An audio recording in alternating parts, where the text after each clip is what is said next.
Welcome to the Phoenix Theatre's production of Wuthering Heights by Emily Bronte. We acknowledge the Wadiwada people of the Darug Nation as the traditional custodians of the land on which we live. We pay our respects to elders past, present and emerging, and extend these respects to all Aboriginal and Torres Strait Islander peoples. The Phoenix Theatre Company proudly stands with our First Nations community and supports the Voice to Parliament. Please ensure that your phones are switched off or are on silent, and that there are no photos or videos taken during this performance. At the conclusion of Act 1, there will be a 20-minute intermission. This production does contain smoke and strobe effects, as well as a loud gunshot. There are content warnings of death, abuse, physical violence, drug and alcohol use, and kidnapping.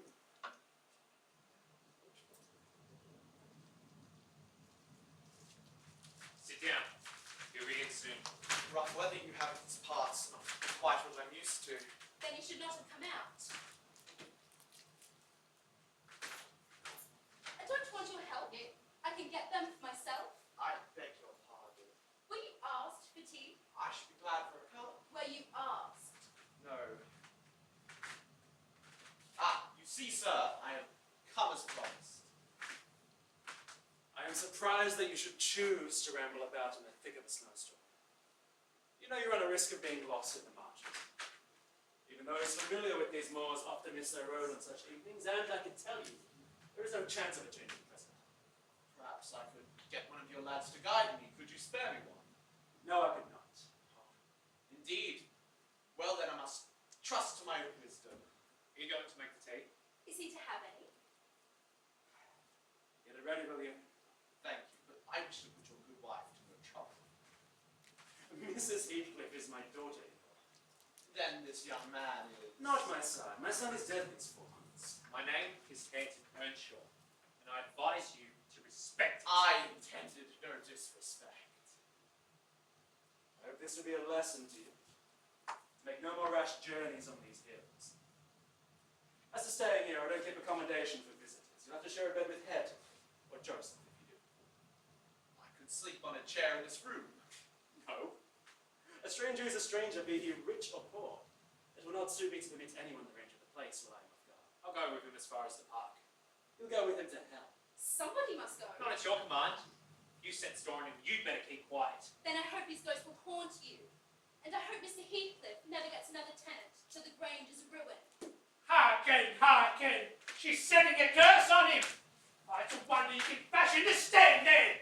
Twixt idleness and war, when all that's brought you here has gone to the grave, but you'll never change your ways, not till the devil takes you down and join him in hell! Oh, get away, you scandalous old hypocrite! Are you not afraid of the devil carrying you away for calling him by name? Or shall I call him myself? Look here, Joseph. I have here a witch's book. Shall I show you how far I am in my study of the black arts? The red cow didn't die by chance, and your creaking bones are not without provocation. Wicked child, wicked! May the Lord deliver us from your evil! Oh, be off with you, or I'll have you modelled in wax and clay and stick you full of pins over the fire. Wicked! Wicked! Put him out of harm's way until morning and set watch on him. Come, I'll show you to somewhere comfortable, but say nothing to the master. He has forbidden anyone to enter here. Why is that? Is there some sort of curse on the room? I don't know. I've only lived here for a year or two, and the past has been kept from me. Sleep here, hide the candle, and make no noise.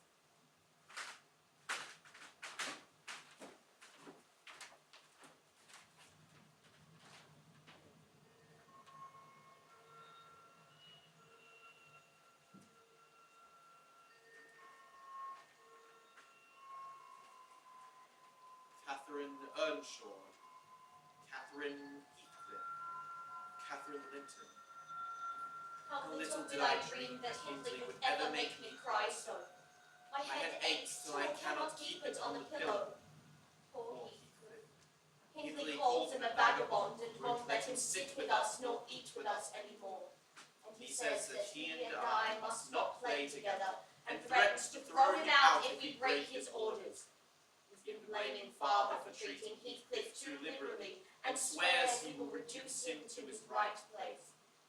An awful Sunday.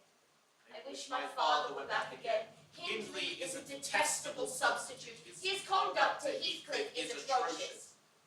H and I are going to rebel. We took our initiatory step this evening. all day had been flooding with rain, and we could not go to church. So Joseph must needs get up a congregation in the garret, and while Hindley and his wife basked downstairs before a comfortable fire, doing anything but reading their Bibles, we're commanded to take our prayer books and mount. We were ranged in a row on a sack of corn, groaning and shivering and hoping that Joseph might shiver too, so that he might give us a short homily for his own sake. A vain idea. The service lasted precisely 3 hours. You are all sinners, and you shall be damned into the fires of hell. Assemble, sinners, and face your accuser. 70 times 7. You are the first of the sinners, first of the 71st. Stand to be exposed and laid bare in the eyes of our Lord God Almighty. Thou art the man.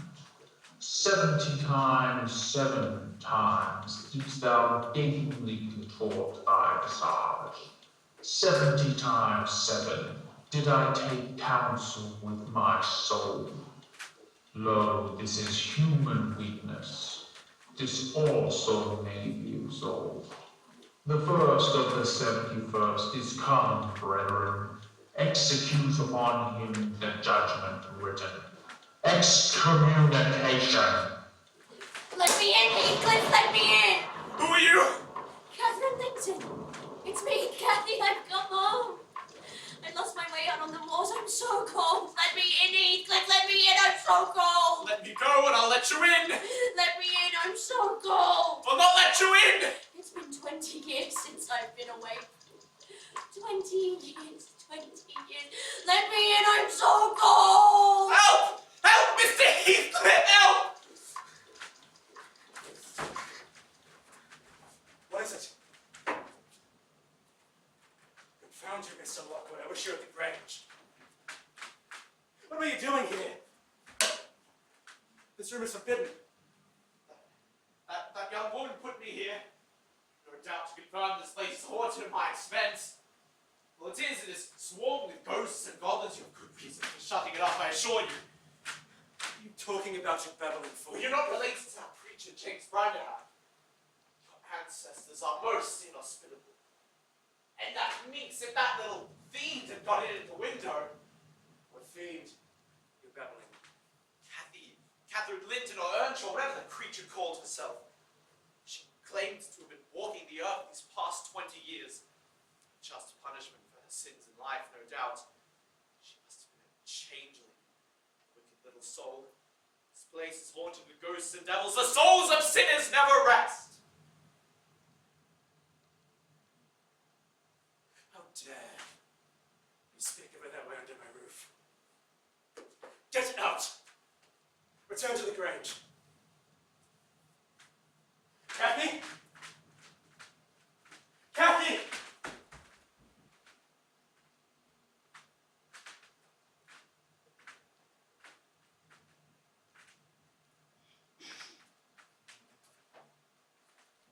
Well, Mr. Lockwood, it is well to see you alive after a visit with Mr. Heathcliff. Do you know something of my landlord? Well, I am not one for idle gossip, but the telling of the tale may ease my own heart. I'm as much part of the tale as Heathcliff himself. Oh, but if the story caused you some pain or not inconvenience you.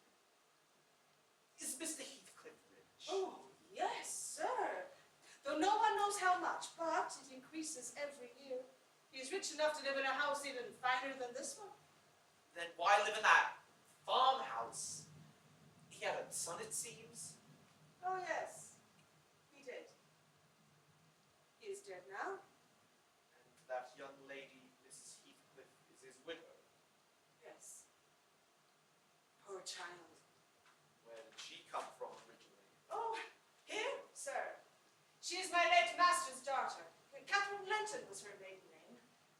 I nursed her. Oh, I wish Mr. Heathcliff would release her and we could be together again. And that other boy, Hetton Earnshaw. I saw the name Earnshaw above the door. Are they an old family? Are they related? Oh, very old family.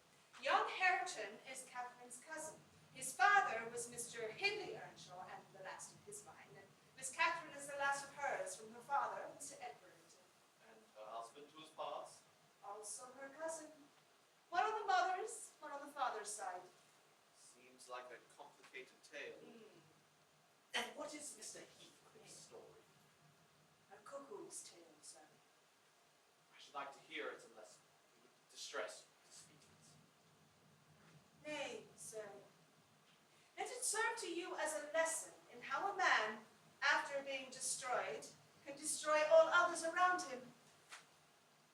I'll relate it as you yourself have now become a part of it. The year was 1765. I was housekeeper at Wuthering Heights.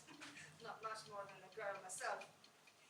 Old Mr. Earnshaw had just returned from a business trip to Liverpool. That's when we first laid our eyes on him. Small, dirty foundling from the streets. Found them. Old Mrs. Earnshaw was ready to fling it outdoors and wouldn't have a gypsy brat in the house with good Christian people. Mr. Earnshaw, being a good Christian himself, could not leave the boy starving and homeless in the streets of Liverpool, so he bundled him up and brought him here to care for him. So, Mr. Heathcliff is foreign. Aye, sir. From where, we have no idea. But when we first set eyes on him, he was small, half-starved, with black hair, dark skin, and piercing black eyes, as if he came from the devil himself. He was speaking some gibberish no one could understand. Young Cathy and Hindley, the Earnshaw's two surviving children, had little love for the creature. Mr. Earnshaw was the kindest man you could ever meet, and he insisted the boy be called Heathcliff become a part of the family. The children refused to have anything to do with the poor creature, made him sleep outside their door on the landing with the dogs. Mr. Earnshaw insisted he be christened Heathcliff after the son who had died in childhood. And the name has served him as Christian and surname ever since. Cathy, in time, came to be a friend to Heathcliff. And he was, at that age, still a loving, though distant child.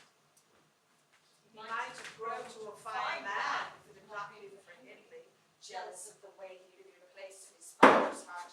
Though mark my words, Hindley was no saint himself. Hindley was always bullied Mr. Heathcliff. Not a day went past when he would not hit or give the boy. He became so violent in his behavior that, to keep the peace, Mr. Earnshaw sent Hindley away to school. And Heathcliff became like a second son to the old gentleman. A loving son has only not been to me. But in the years while Hindley was away, the old Mr. Earnshaw died. And Hindley returned from the funeral with a surprise. What she was and where she was born, we were never informed. I dare say, had she been of any worth, Hindley would not have kept the union from his father. Skittish, dizzy thing. Look at this place. The plants are so marvelous. The beautiful white floor. Oh, Hindley, send them out. I cannot bear to see black. Are they gone yet? Please tell me they're gone. Miss, what is the matter? It's the full of death. Death is coming to get me. They are going to bury me underground, and I'm going to get eaten by worms. Hindley, are they gone yet? Please tell me they are gone. Yes, they are gone. My wife is of a delicate nature. I see, sir. Oh, Hindley, is this all really ours? And this must be Cathy, my new little sister. Hello, Cathy. Cathy, greet my wife. She's your sister now.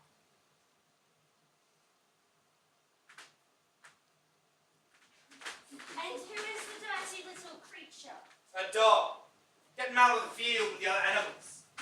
I'll have him in my sight. Bolt the doors on them. I'll not have them in again tonight. Hindley became quite tyrannical towards Heathcliff. He had not mellowed one bit while at school. In fact, he seemed to have developed a cruel streak towards anyone who treated Heathcliff with decency or befriended him.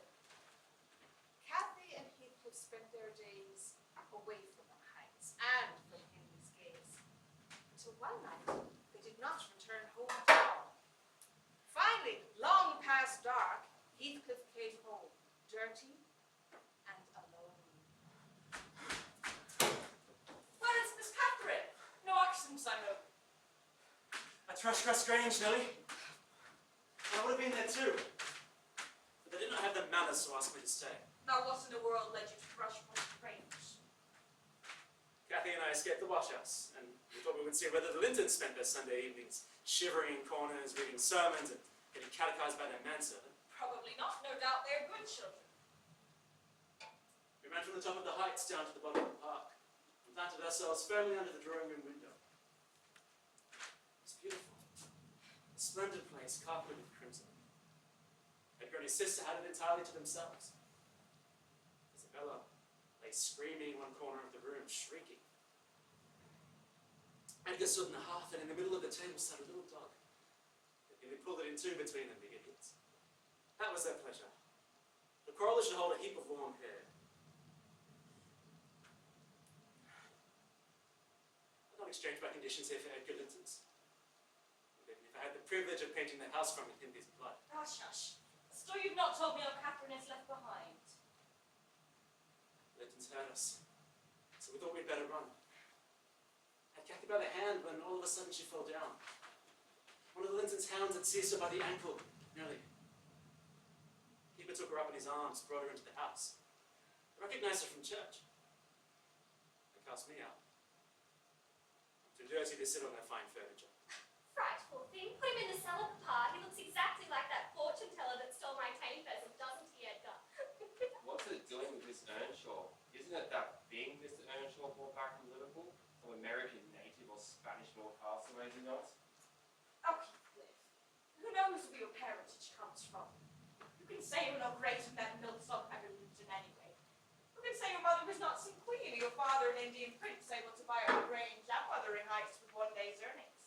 It's quite possible you were kidnapped by some wicked sailors and dumped in the street where no bar could be found for you. If I were in your place, I would frame myself with high notions to give myself courage and dignity against the oppressions of a little farmer.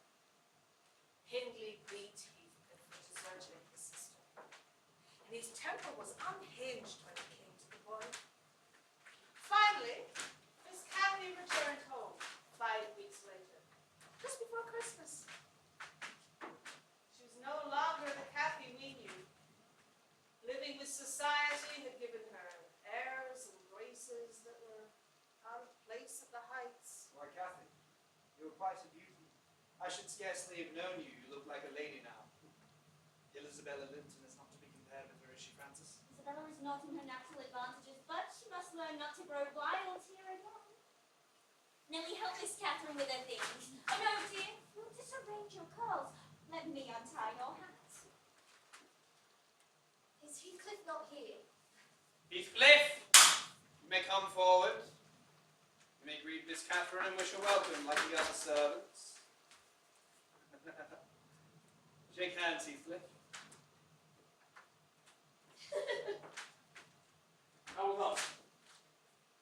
I'll not stand to be laughed at. I did not mean to laugh at you, Heathcliff. I couldn't help myself. Shake hands, at least.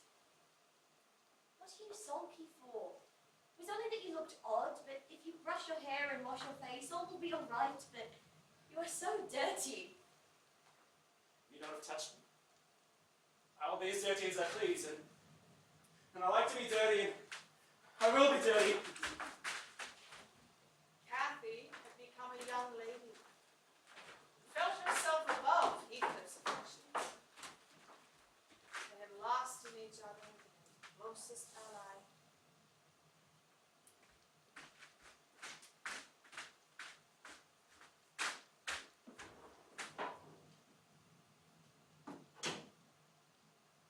Nellie, be decent. High time. You've grieved Catherine. She's sorry she ever came home at all. I dare say it looks as if you've envied her for being more thoughtful than you. Did you say she was grieved? She cried when I told her you were off on the moors this morning. Well, I cried last night, and I had more reason to cry than she. You must beg pardon, Aunt. When she comes in, you must go up and offer to kiss her. Only do it heartily, not as if you thought you converted into a stranger by her grand dress. Nellie, she has returned changed. so that Edgar Linton will look quite a doll beside you. Unless he does. You were younger, yet I'll be bound taller and twice as broad across the shoulders. You could knock him down in a twinkling, don't you feel that you could? I knocked him down 20 times. It wouldn't make him any less handsome. I mean, any more so. I should have light hair and fair skin. A cry from mum at every turn, and trampled if a country lad so much deceived his fist against, and sat at home all day for a spot of rain. Okay, you were showing a poor spirit. You're fit for a prince in disguise. Keep the fellow out of the room. Even the advocate that dinner is over. You're cramming his fingers in the cakes and sealing the fruit to let it burn for a minute. Nay, sir, not said he. I suppose he should have his share of the dainties as we. You will have his share of my hand if I see him downstairs again before dark. Get out, vagabond! What, are you turned in coxcomb with these locks? They're long enough already. I wonder if they don't make his head ache. It's like a cold vein over his eyes. Why did you speak to him, Edgar? He was in a bad temper and now you've spoiled your business and he'll be flogged. Oh, I hate him to be flogged. Why did you speak to him, Edgar? I didn't. I promised Mama I wouldn't say one word to him and I didn't. Don't cry, you're not killed. And don't make more mischief, my brother is coming. Be quiet and give over. Has anyone hurt you? Next time, Master Edgar, take the law into your own hands. It will give you an appetite.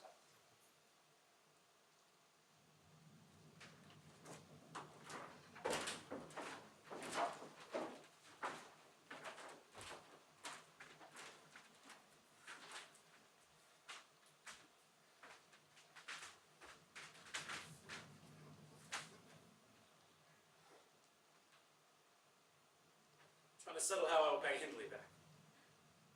I don't care how long it takes, if I can do it at last.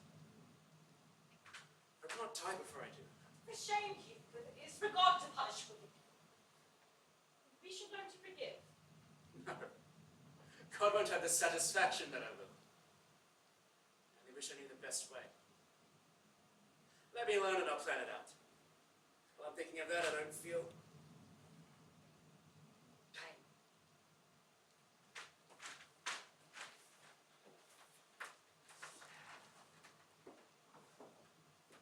Mrs. Earnshaw was never a well. And I fear that the birth of Master Hareton was too much for her constitution.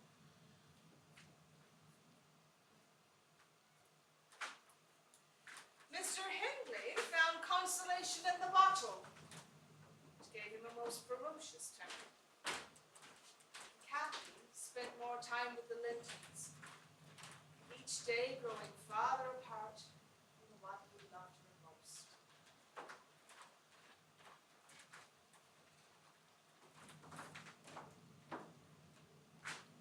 Kathy. Are you going anywhere today? Are you busy this afternoon? No, it's raining. Nobody's coming here, I hope. Not that I know of. But you should be in the field now. It's an hour past dinner time. I thought you had gone. And it doesn't often free us from his accursed presence. I'll not work anymore today. I'll stay here, with you. Well, but Joseph will tell you better go. Joseph is loading mine. It'll take him until dark and he'll never. Isabella and Edgar Linton talked of calling this afternoon. Ordinarily to say that you're engaged, Kathy. Don't turn me out for those silly friends of yours. I'm on the point sometimes of complaining that they're... But I'm not. That they what? What are you on the point of complaining about, Heathcliff? Nothing. Look at the almanac on the wall. The crosses are for the evenings he spent with the Lintons. The dots are those he spent with me. You see? I'm marked every day. Yes, very foolish, as if I took notice. What is the sense in that? I'm sure that I do take notice. And should I always be with you? What do I get, or what do you talk about? You might be dumb or a baby for anything you say to amuse me, or for anything you do either. You never told me before that I talk too little, that you dislike my company, Kathy. It is no company at all when people know nothing and say nothing. I've not gone too soon, have I? No.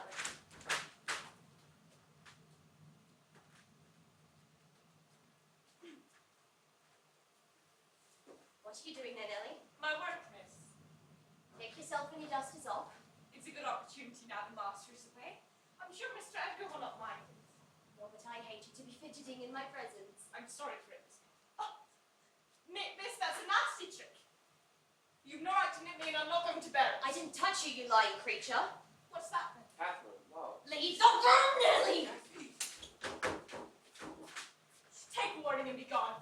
It's a kindness to let you have a glimpse of a genuine disposition. Where are you going? You must not go. I must. No, not yet, Edgar Linton. Sit down.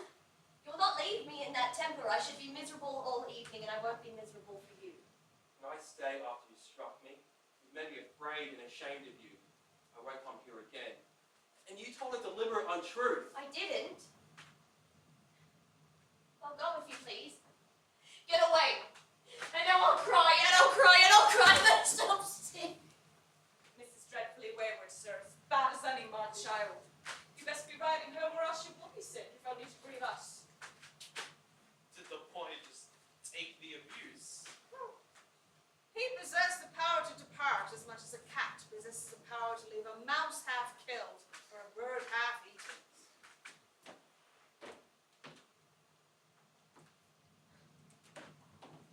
Mr. Earnshaw's returned home a rabid drunk and ready to pull the place down round your ears. I will try to hide the inheritance that you to leave him eating. Offer to go the room away from him.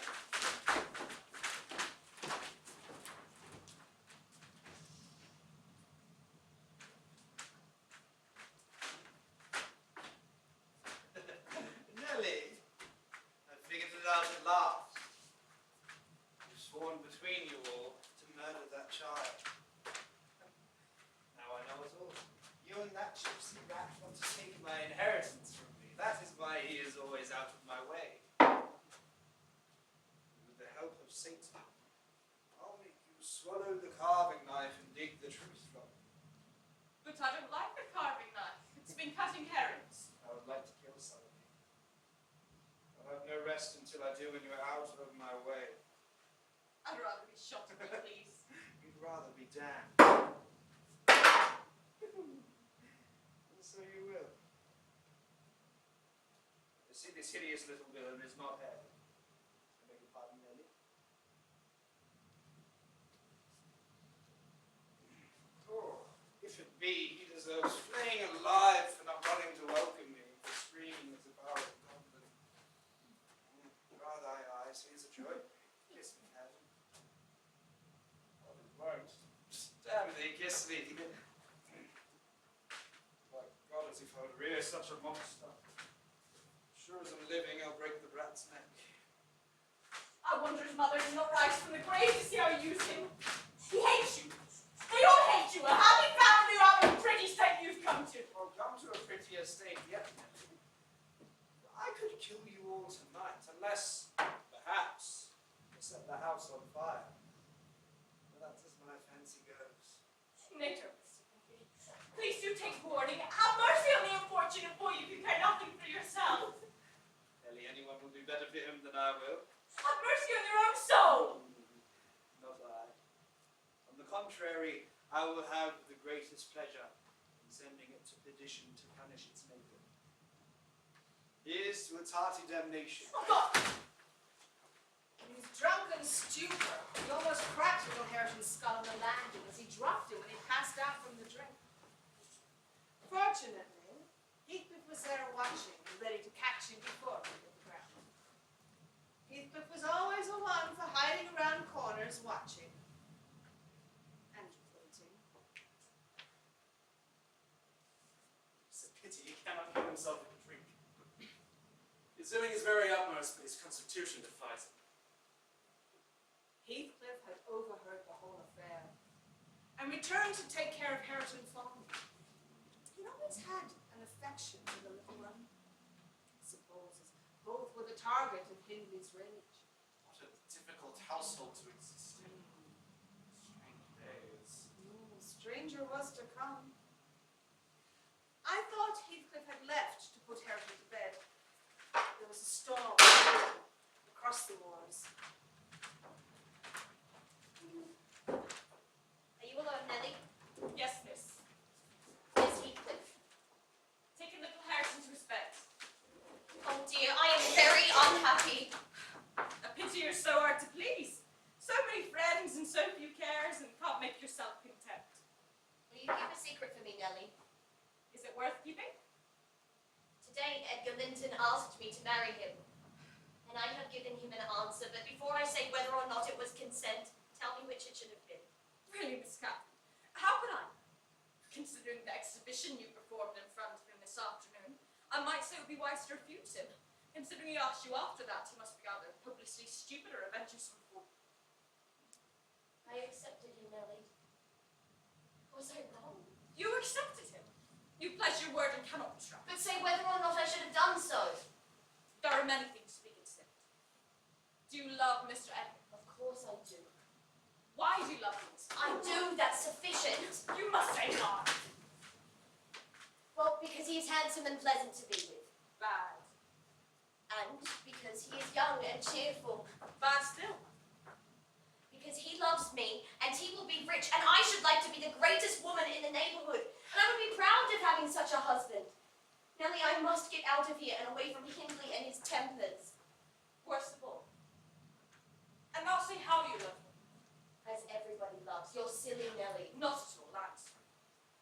I love him entirely and altogether. And why? Now you're making a jest of it. It's no jest to me. But there are several other handsome young rich men in the world. More handsome, possibly richer than he is. What should hinder you from loving them? If there should be any, they are out of my way. I have seen none like Edgar. But you may see some. They won't always be handsome and young, and he may not always be rich. He is now, and I have only to do with the present. I wish you would speak rationally.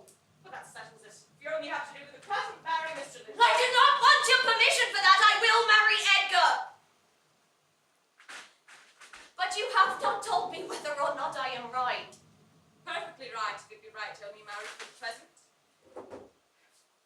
And now let us hear what you're unhappy about. Your brother will be happy. The old lady and gentleman will not object. You will escape from a disorderly, comfortless home to a wealthy, respectable one, and you love Edgar. Edgar loves you. All seems smooth and easy. Where seems the obstacle? Here and here. In whichever place the soul lives, in my heart and in my soul, I am convinced that I am wrong. That's very strange. I cannot make it out. Do you ever have strange dreams, Nellie? Yes, now and then. I've had dreams in my lifetime that have stayed with me ever after, but they've gone through and through me like wine through water and altered the color of my mind. This is one I'm going to tell it, but take care not to smile at any part of it. We're dismal enough without conjuring ghosts and visions to perplex us. Come, be merry and like yourself. If I were in heaven, Nellie, I would be extremely miserable. Because you were not fit to go there. All sinners would be miserable in heaven. It is not for that. I dreamt once that I was there. I tell you, I won't talk into your dreams, Miss Catherine. I'll go to bed. This is nothing! I was only going to say that heaven did not seem to be my home. And I broke my heart with weeping to come back to the earth, and the angels were so angry that they flung me out onto the heath on top of Wuthering Heights, where I woke sobbing for joy. There's a mite too much weeping around here. Will none of us end up in heaven for the sake of wet angels' wings? I have no more business to marry Edgar Linton than I have to be in heaven. And if that wicked man in there had not brought Heathcliff so low, I shouldn't have thought of it. It would degrade me to marry Heathcliff now. And so he will never know how I love him, not because he is handsome, but because he's more myself than I am. Whatever our souls are made of, his and mine are the same, and Linton's and I are as different as moonbeams from lightning or frost from fire. Hush! Why? Joseph is here and Heathcliff will come with him. I'm not sure if I saw him at the door this moment. He couldn't hear us from outside. He has no notion of these things, has he? He does not know what being in love is. I see no reason that he should not know as well as you. Here at his choice, he will be the most unfortunate creature that ever be born. As soon as you become Mrs. Linton, he will lose friends and love and all. Have you considered how you bear the separation? adaptation. How will bear to be quite deserted? He deserted. We separated. Who is to separate us, pray? That is not what I intend. That is not what I mean. I would not be Mrs. Linton with such a price demanded. He'll be as much to me as he has been his whole life. Nellie, I see now you think me a selfish wretch. But did it never strike you that if Heathcliff and I were to marry, we should be beggars? Whereas if I marry Linton, I can aid Heathcliff to rise and place him out of my brother's power. If I can make any sense of your nonsense, let me go convince me that you were ignorant in the duties you undertake in marriage. Oh, what were the use of my creation if I were entirely contained here? My greatest miseries in the world have been Heathcliff's. My love for Linton is like the foliage in the woods. Time will change it as winter changes the trees, but my love for Heathcliff resembles the eternal rocks beneath. Nellie, I am Heathcliff. We are one. Trouble me with no more secrets? I'll not promise you'll keep that. No, I'll not promise. I want to talk with Heathcliff, and I must before I go upstairs. I wonder where he is. I wonder where he can be. Miss Catherine, I do feel that he has heard a good part of what you have said. I'm quite sure I saw him quit the kitchen just as you complained of your brother's conduct towards me. What did I say, Nellie? I've forgotten. Was he vexed at my bad behavior this afternoon? Tell me what I should have said to have grieved him. Oh, I do wish he'd come. I do wish he would. Kathy ran about the waters most of the night, calling. Heathcliff! I know not whether he heard her calls or was far away. His heart had been broken by the only one who possessed power to do so. We sat up until midnight. Finally, Miss Catherine came home, soaking wet and in a state. Well, miss, you're not bent on getting your death, are you? Do you know what time is it? It's 12:30. There's no use waiting on that foolish boy any longer. He'll have gone to Gimmerton and will stay there now. Nay, nay, he's not at Gimmerton. I'd never wondered that he'd be at the bottom of a big hole. You best look for a horse. The boy will be deep in marsh. He left the gate full open and all. Yes. Kathy, what ails you? You look as dismal as a drowned well. Why are you so damp and pale, child? I have been wet. I am cold, that is all. Oh, she is naughty. She got steeped in the storm on the moors and has sat there all the night through. And I couldn't prevail on her to stir. The night through. What kept her up? Not fear of the thunder, surely. That was over hours since. Were you with Heathcliff last night? You're chasing after the lads as usual.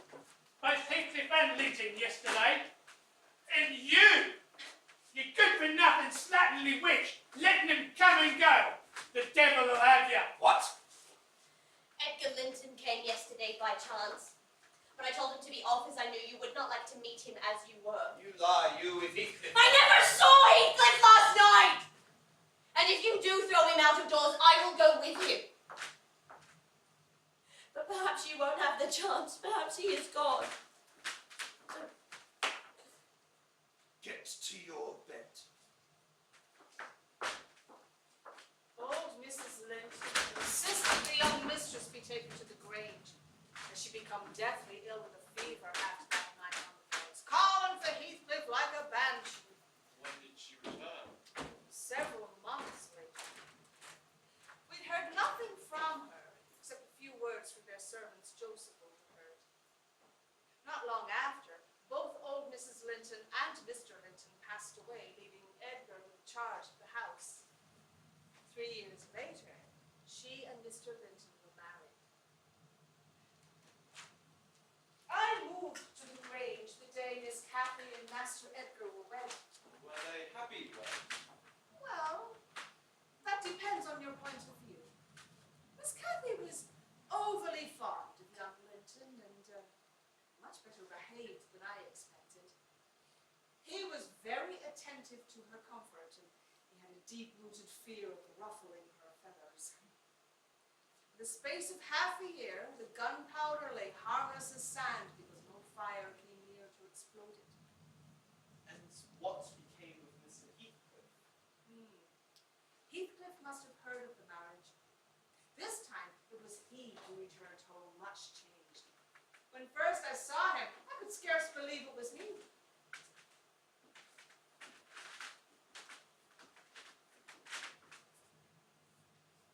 Nellie, is that you? Oh, I've waited here an hour, and the whole of that time all around has been as still as death. You don't know me? Look, I'm not a stranger. You are back? Is it really you? Is it? Yes. Are they at home? Where is she? Nellie, you needn't be so disturbed. Is she here? Speak. Go, say some person from Gimmerton desires to see her. I'll have one word with your mistress. How was she taken? It was her rout for head. And you were Heathcliff. Altered. Nay, there's no comprehending it. Have you been to the colonies? Go and carry my message. I'm in hell till you do.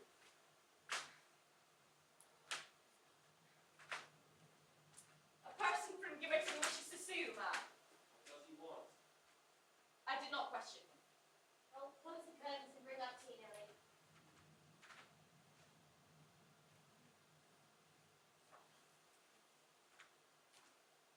Oh, Edgar, darling, Heathcliff's come back, he is!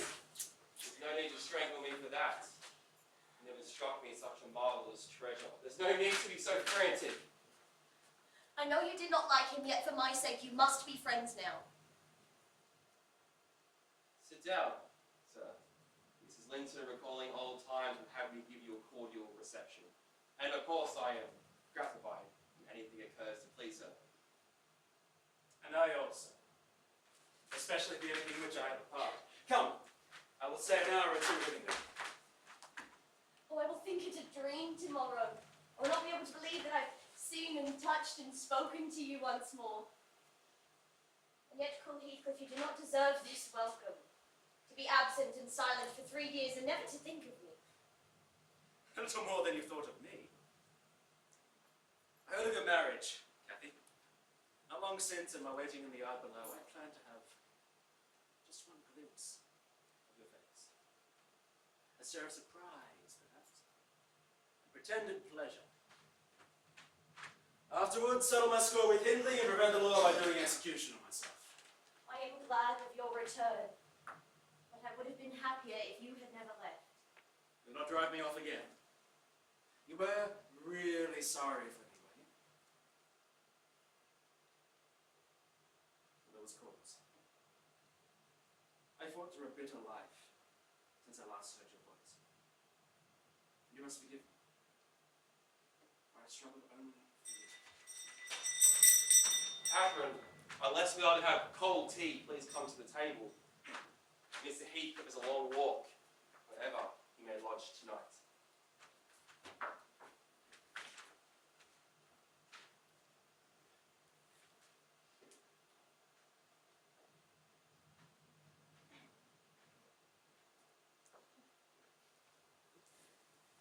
Are you to Gimmerton? No. To Wuthering Heights. Mr. Earnshaw invited me when I called this morning. I pondered his sentence painfully after he was gone. Was he coming to the country to work mischief? At the bottom of my heart, I felt it would have been better if he had not returned. I cannot rest, Nellie. I want some creature to keep me company in my happiness. Edgar is sulking. He said it was selfish of me to talk of Heathcliff when he was sick and sleepy. He always contrived to be sick at the least cross, so I left him. It's human nature. Let Mr. Linton alone about him unless you would like an open quarrel between you. But does it not show a weakness? Nellie, I am not envious. I never feel hurt at the brightness of Isabella's hair or the whiteness of her skin. It pleases her brother to see us cordial, and that pleases me. They are very much alike, spoiled children who feel the world was made for their accommodation. You may, however, fall out at last over something of equal consequence to both sides. And then those you term weak are very capable of being as obstinate as you. And then we'll fight to the death, won't we, Nellie? And what do you think of his going to Wuthering Heights? Reformed in every respect, apparently. Quite Christian, offering a right hand of fellowship to his enemies all around. He explained it. When he called to the Heights to check on me, there were some men playing cards. My brother invited him to sit and lost some money to him. My brother was always reckless with his friendship, and he cannot see harm in one he has basely injured. But Heathcliff affirms that his main reason for staying at the Heights is to be close to me so that we may see each other on walks. I'll not believe that. He means some harm in all of this. He would not stay with a man he hates if it were not for some ends. He means to offer liberal payment for permission to lodge at the Heights. And doubtless my brother's greed will prompt him to accept the offer. He was always greedy, but what he takes with one hand he flings away with the other.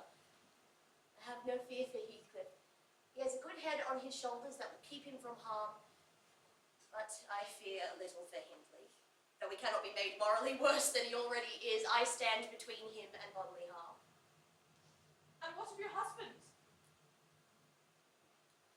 I must go and apologize to Edgar. If only to sweeten Heathcliff's next visit, I will make my peace with him instantly. Good night, Nellie. A new source of trouble developed from the unanticipated misfortune of Miss Isabella developing a sudden and irresistible attraction to Heathcliff. Left the doors open and let the fire go out with the express purpose of giving me a cold. Well, get to bed. I'll send for the doctor and he can plead you. My health is perfect. It is only for your harshness that I am unhappy. How can you say I am harsh, you naughty fondling? You are losing your reason. When have I been harsh? Tell me. Yesterday and now. Yesterday. In our walk along the moor, you told me to ramble where I please while you sauntered along with Mr. Heathcliff. And that is your notion of harshness?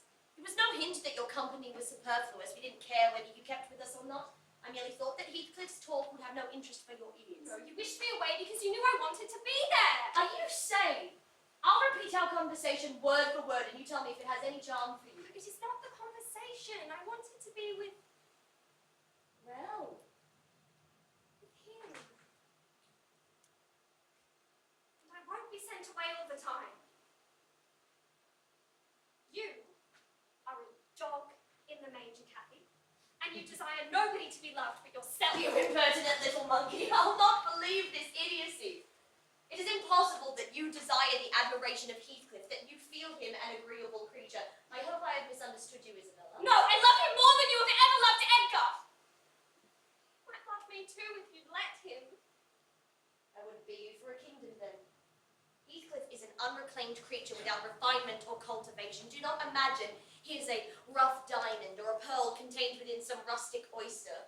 He is a fierce, pitiless, wolfish man. Listen to no more of these lies.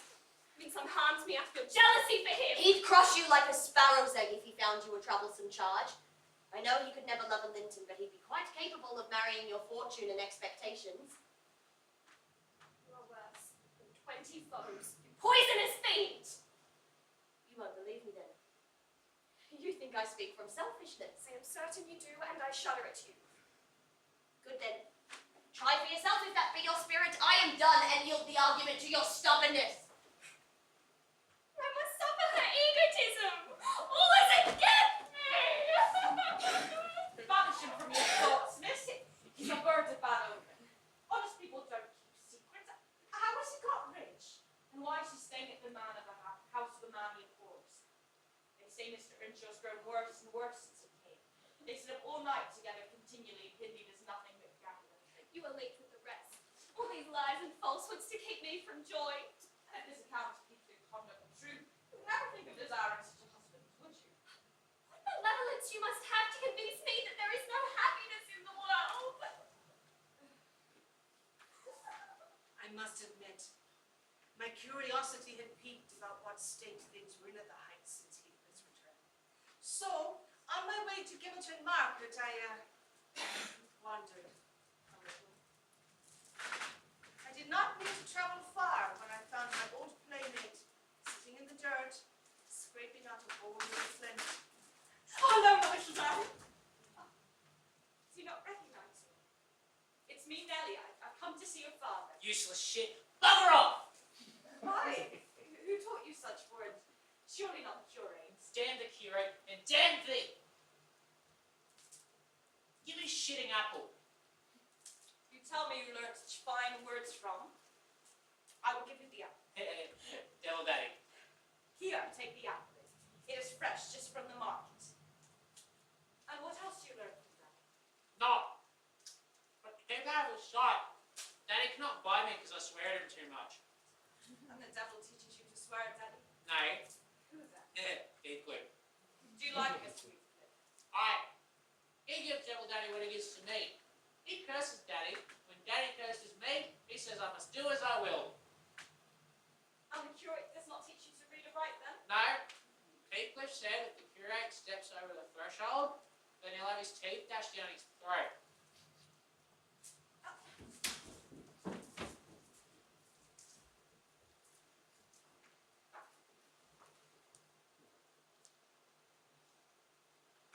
Come in. Yes, that's right. Here are two people sadly in need of a third to thaw the ice between them. And you are the one both of us should choose. Heathcliff, I am proud to show you at last somebody that dotes on you more than myself. I expect you to feel flattered.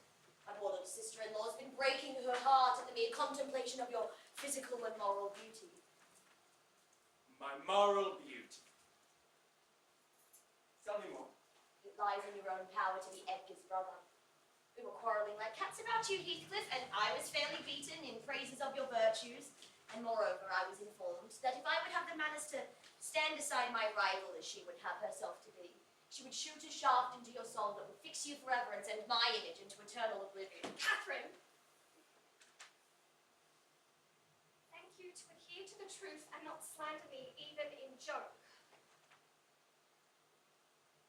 Mr. Heathcliff, I ask that you bid this friend of yours release me. She forgets that you and I are not intimate acquaintances, and what amuses her is painful to me beyond expression. By no means, I'll not be named a dog in the manger again. You will stay. Now then, Heathcliff, why don't you show satisfaction at my pleasant news? Isabella swears that the love Edgar has for me is nothing to that she entertains for you. I think you belie her. I'm sure she made some speech of the kind, and she hasn't eaten from sorrow and rage since our walk the day before yesterday, because I dispatched her out of your society under the idea of it being unacceptable. Well, she wishes to be out of my society now at any... There's a tigress! Be gone, for God's sakes, and hide your vixen face! How foolish it was to reveal those talents to him. Can't you fancy the conclusions he'll draw? Look, Heathcliff, these are the instruments that will do your execution. You must beware your eyes. I'd wrench some off her fingers if they were menacing.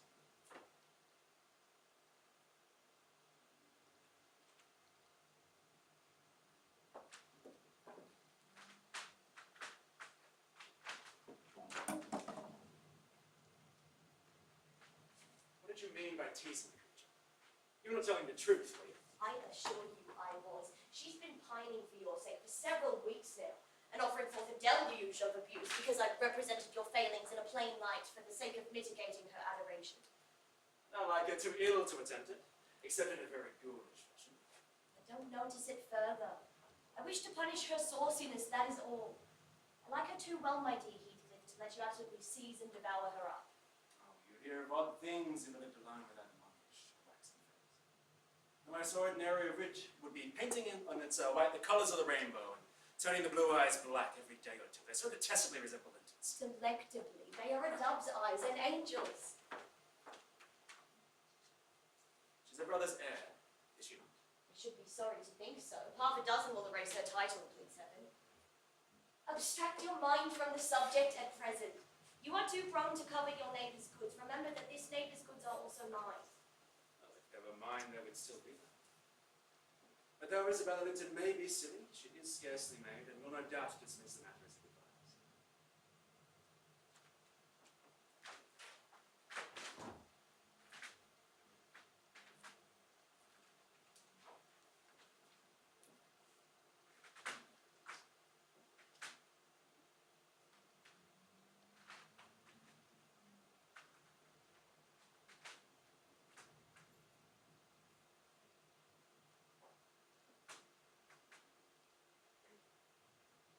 Judas, traitor!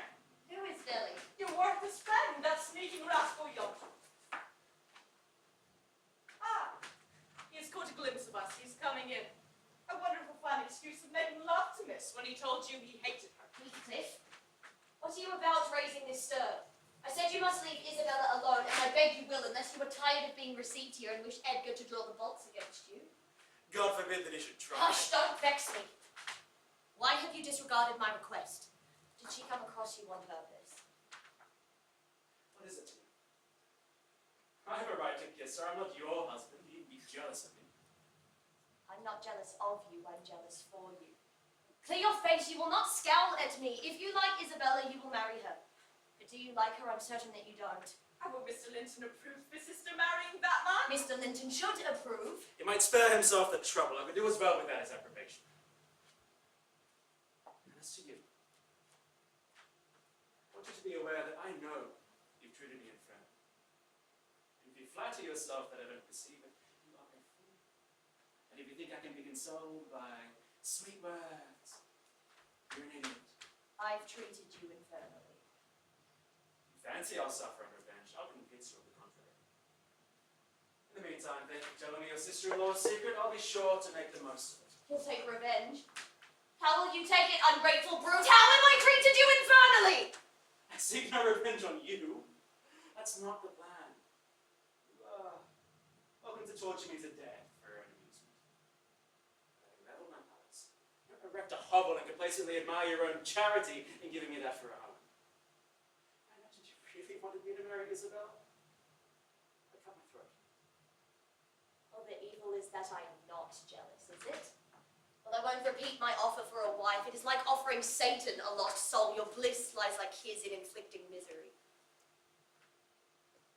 What of the misery you inflict on me in marrying that milksop? I begin to be secure and tranquil, and you, restless to know us at peace, appear resolved on exciting a quarrel. Quarrel with Edgar if you want, and deceive his sister. You'll hit on exactly the right way to be revenged on me. Have you been listening at the door, Edgar? I have been so far forbearing with you, sir. Not that I was ignorant of your miserable, degraded character, but I felt that you were only partially responsible for that. Catherine wished to keep up your acquaintance, and I agreed, foolishly.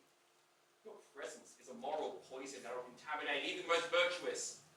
For that cause, and to prevent further consequences, I hereby deny you admission into this house, and hereby request your instant departure. If you have not the courage to attack him, make an apology or prepare to be beaten.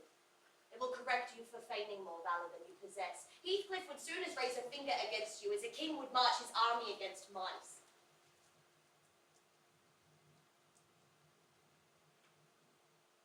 I wish you the joy of the milk-blooded coward.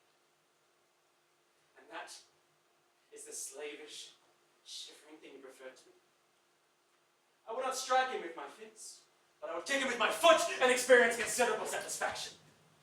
There, you've done with coming here now. He'll return with half a dozen assistants and a brace of pistols. Get out! I would rather see Edgar at bay than you! I'll crush his ribs in like a rotten hazelnut. If I don't floor him now, I will murder him later. So as you value his existence, let me get at him! You're coming! There's a coachman and 2 gardeners. You'll surely not wait to be thrust into the road by them. Each has a pistol.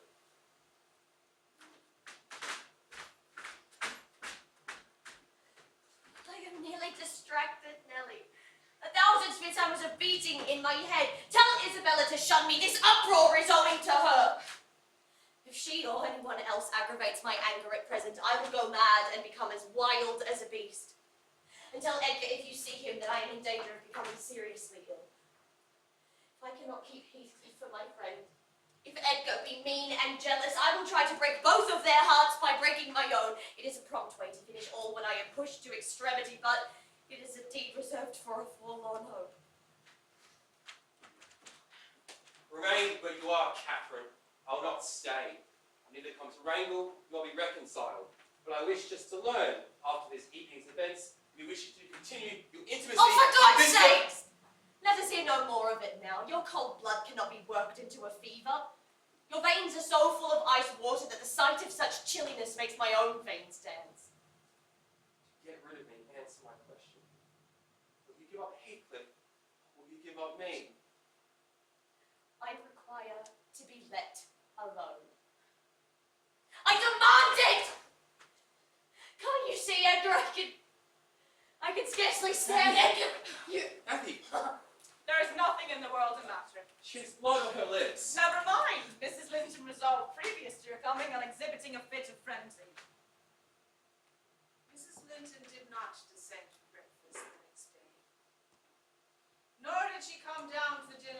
tea the next 2 days.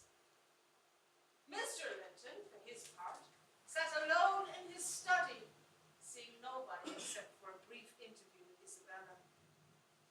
While Miss Isabella moped around the garden and Mr. Linton sat in his library, Catherine kept her door firmly locked.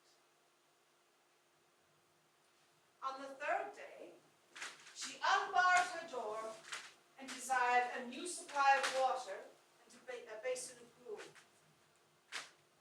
She believed she was dying. No, I'll not die. He'd be glad. He does not love me. He would never miss me. Did you want anything, ma'am? What is that apathetic being doing? Has he fallen into lethargy or is he dead? Neither, if you mean Mr. Linton. He's tolerably well, though his studies do occupy him rather more than they ought. He's continually among his books, since he has no other society. Among his books. And I, dying on the brink of my grave. My God, does he know how I am altered? Is that Catherine Linton? He imagines me as a pet in play, perhaps.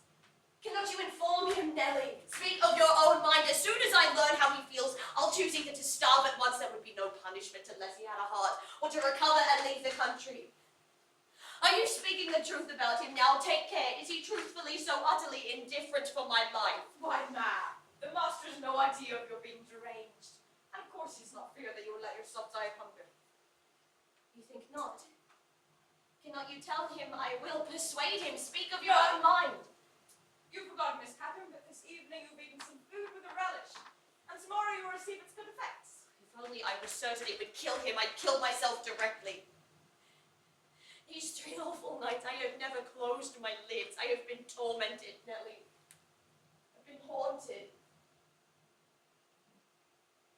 But I begin to fancy that you don't like me. How strange.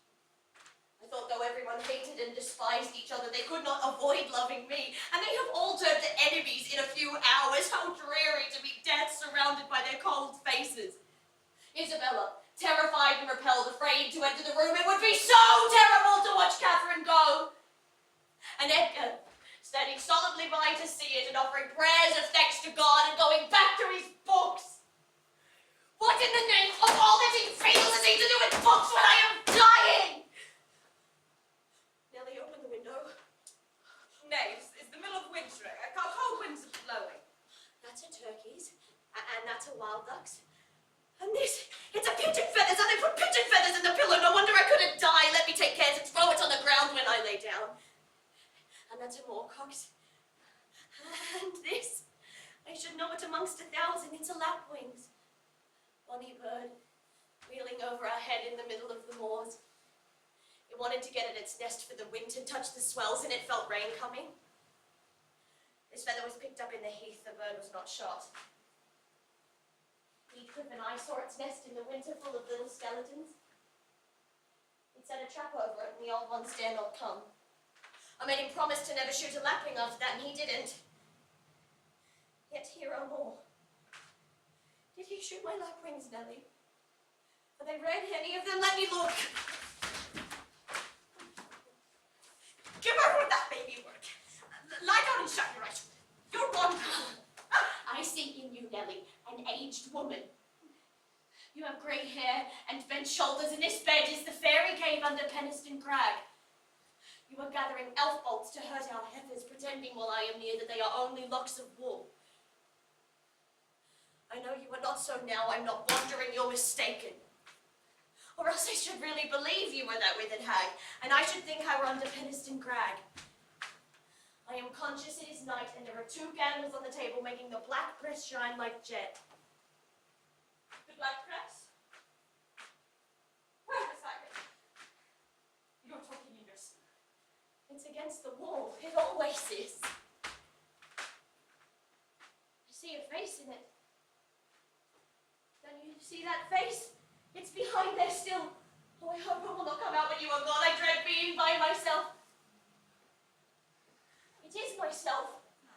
And the clock is striking 12. Oh, it's true. That's dreadful.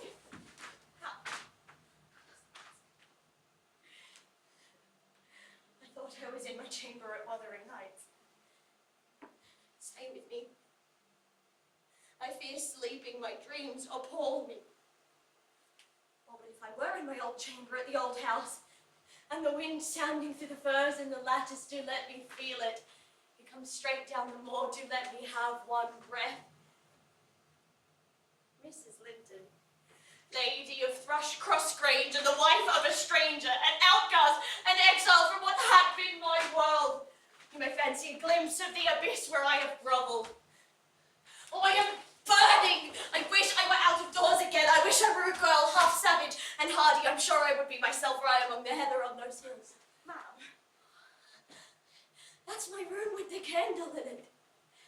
And the wind swaying the trees, and the other candle is Joseph's garret. Joseph sits up late, doesn't he? He's waiting till I come home, that he might lock the gate. He'll wait a while yet. It's a rough journey and a sad heart to travel it. We must pass by Gimmerton Kirk to go that journey. We've braved each ghost so often together and dared each other to stand amongst the graves and ask them to come. But Heathcliff, I dare you now. Will you venture? If you do, I'll keep you. I'll not lie there by myself. They may bury me 12 feet deep and throw the church down over me, but I won't rest until you are with me. He's considering it. He'd rather I go to him. Find a way not through that kirkyard. You are slow, be content. You have always followed me. Catherine. oh, sir, the mistress has had a turn. Do not call me. She's been fretting here and scarcely eating and not admitting any of us into room until this evening, sir. We could not tell you of her condition as we were not aware of it ourselves.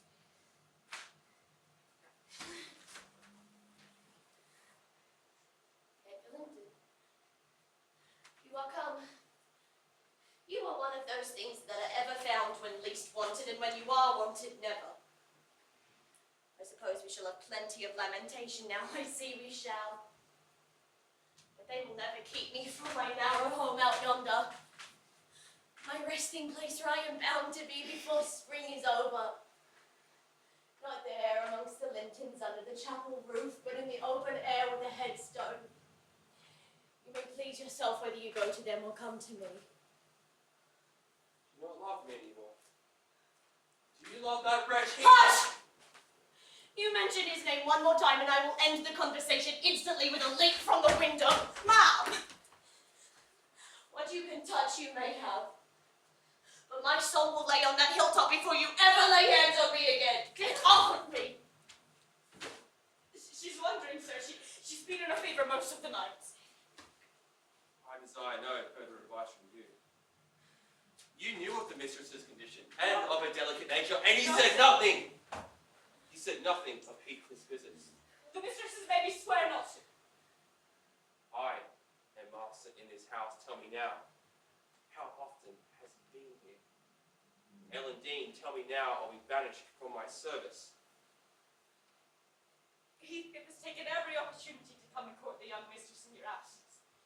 They both received him, both made me swear to keep it from you. Each time he came, he poisoned the mistress against you. Then he is played the traitor. Ma'am. Nellie is my hidden enemy. You witch! Let me make her scream!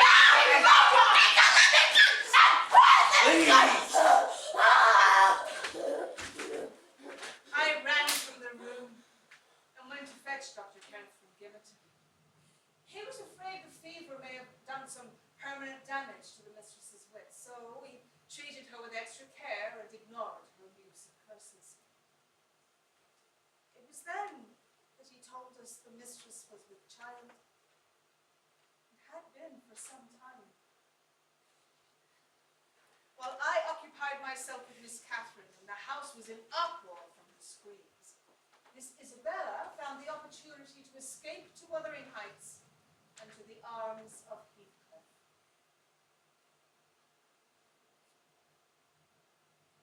Should we send to have them off? She went of her own accord. From this day forth, I have sister in name only.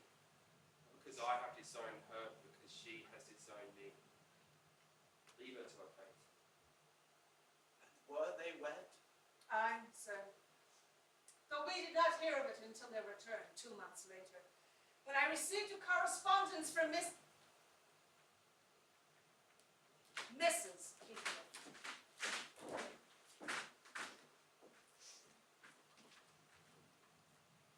Dear Ellen, I came last night to Wuthering Heights and heard for the first time that Catherine has been and is yet very ill and with child. I must not write her, I suppose, and my brother is either too angry or too distressed to answer what I send him. Still, I must write to somebody, and the only choice left me is you. Form Edgar that I would give the world to see his face again, and my heart returned to Thrushcross Grange 24 hours after I'd left it, and is still there now with warm feelings for him and Catherine. I mustn't follow it though. They need not expect my return to the Grange, and may draw what conclusions they please, assuring that they leave at the door my weak will and deficient affection. I wanted to ask you 2 questions. The first is, how did you contrive to preserve any common sympathies of human nature when you resided here? Cannot recognize any sentiment of those around share.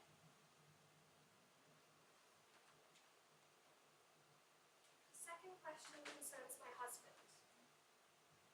It is this. Is Mr. Heathcliff a man? And if so, is he mad? And if not, is he the devil? Cannot give my reason for making this inquiry, but I beseech you explain if you can. Don't write, but come, Mr. Heathcliff may read it.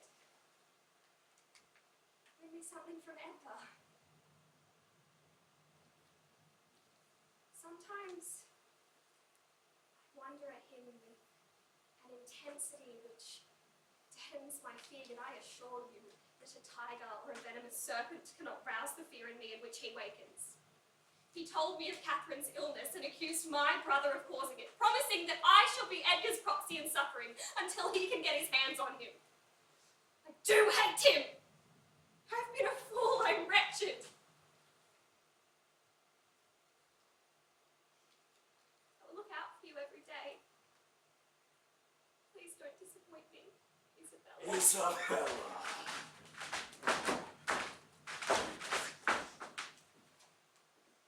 A few weeks later, I resolved on going to the Heights with some convenient excuse in the hopes of reporting on Isabella's condition. I'm to Wuthering Heights. Would you wish for me to bring to Mrs. Heathcliff some token of forgiveness? Forgiveness? I have nothing to forgive, Ellen. You may call on her at Wuthering Heights this afternoon if you like, and say that I am not angry, but I'm sorry to have lost her, especially as I never think she will ever be happy. I was barred from seeing Isabella by Heathcliff, who met me at the door with the hope of using me as a messenger to Mrs. Linton. I observed his possession of one Linton did not dull his passion for the other. I have no pity. The more the worms writhe, the more I yearn to crush out their entrails. There's a moral teething which I find great pleasure, to increase the pain. I'll not stay to hear this talk. I'm not going anywhere yet. I'm here now. I must either persuade you or compel you to aid me in fulfilling my need to see Catherine.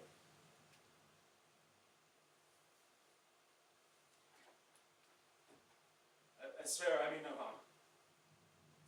I only wish to hear from her own lips why she's been so ill, and ask if anything I could do would be of help to her. Heathcliff returned with me, and waited in the garden for summons from Catherine.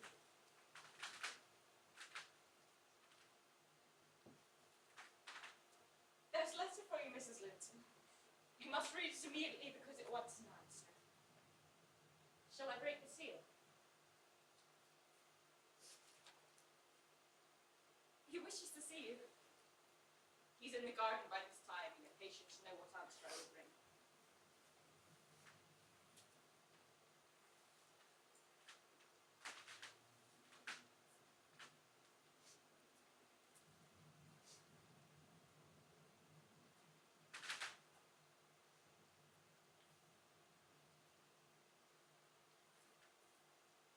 Catherine. Your life. How can I be hurt? What now, Heathcliff? You and Edgar have broken my heart. And you both come to bewail the deed to me as though you were the ones to be pitied. I'll not pity you, not I. You have killed me and thriven on it, I think. How strong you are. How many years do you mean to live on after I am gone? I wish I could hold you till we were both dead. Torture me until I'm as mad as yourself. Are you possessed with the devil to speak to me in such a manner when you're dying? Why should I care what you suffered? I care nothing for your sufferings. Why shouldn't you suffer? I do. Will you forget me? Will you say 20 years hence there is the grave of Catherine Earnshaw? I loved her once and was wretched to lose her. Do you reflect? All these words will be branded in my memory and eating deeper eternally after you've left me. You've lied to say that I've killed you. Catherine, you know I could as soon forget you as my own existence. It's not enough for your infernal selfishness that while you're at peace, I shall ride in the torments of hell. I am wishing you no greater torment than I have, Heathcliff. And should a word of mine pain you hereafter, I will feel that same pain underground. I only wish our souls never to be parted. For my sake, forgive me.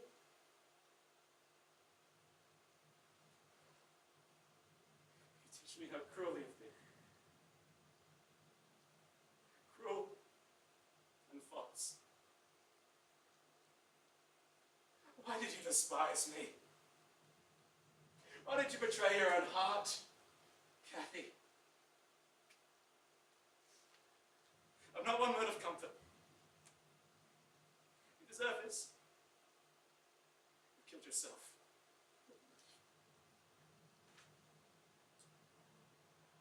You may kiss me and cry and wring out my kisses and tears, but they'll blight you. They'll damn you. You loved me. And what right had you to leave me? What right? For the poor fancy you felt for Linton? Because misery and degradation and death and nothing that God or Satan could inflict would have parted us. You of your own will did it. I have not broken your heart. You have broken it. In breaking it, you've broken mine. Then let me alone. If I have done wrong, I am dying for it. It is enough. You left me too. But I won't upbraid you. I forgive you. Please forgive me. The church service is almost over and the master will be returning soon. You best not be found here when he returns. Kiss me again. And don't let me see hate in your eyes.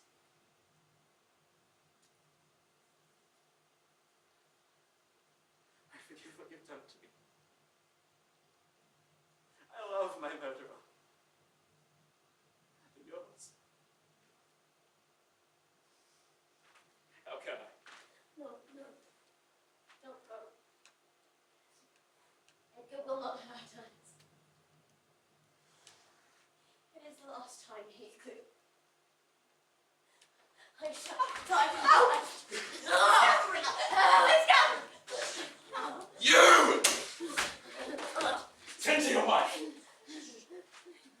Unless you're a fiend, I'll go first. You and I can finish our business later. Earlier, shall I can go?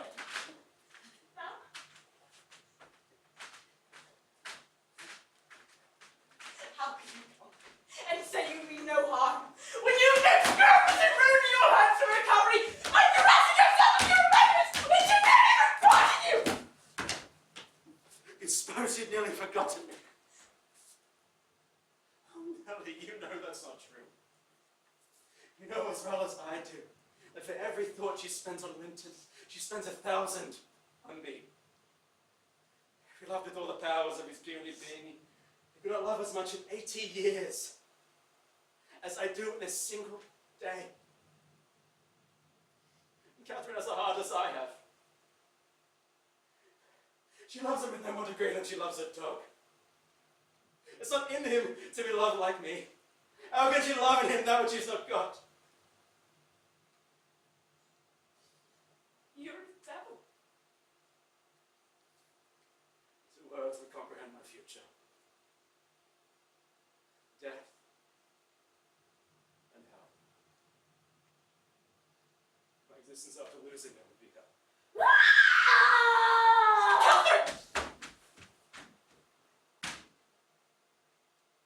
At 12 o'clock that night, Miss Catherine gave birth to a daughter, a puny 7-month-old child. 2 hours after, she died. Having never recovered enough consciousness to miss Heathcliff, or even know Edgar was by her side.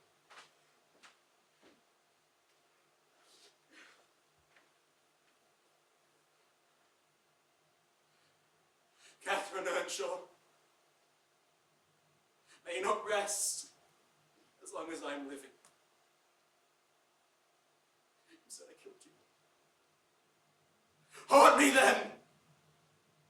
Be with me always.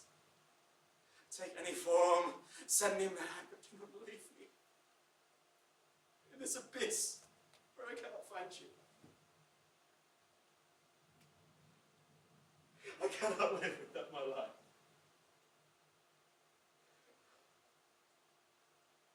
I cannot live without my soul.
So my only option, other than getting through it, so I looked through the beauty.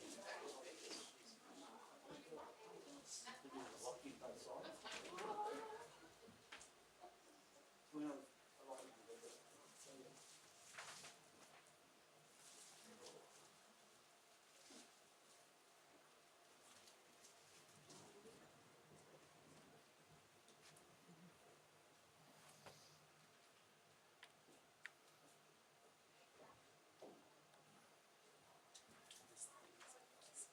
I'm going to work with them. Hello, how are you? And you just say,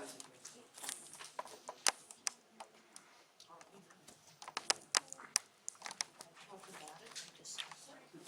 From my side, it's this sort of case. So, and this is what to expect. I mean, that's what they do with each other. That's how they do it too.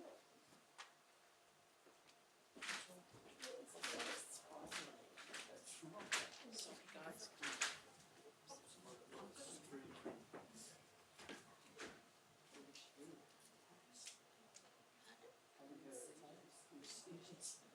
You go mad.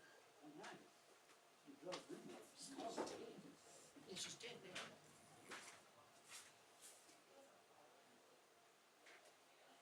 Didn't you hear? She's with fever.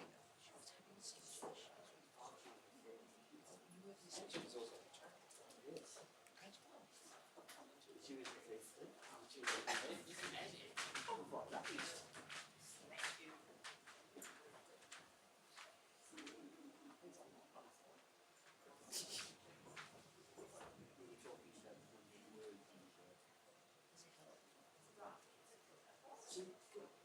Seriously, you can end the show there. You don't need another show on here. Karina, man, she's seen it 4 times. You want to be home like that? No, I'm saying it would be.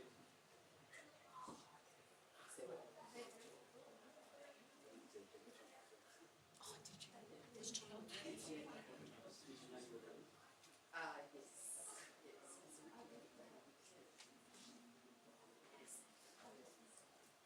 What did you get? Was the doctor good?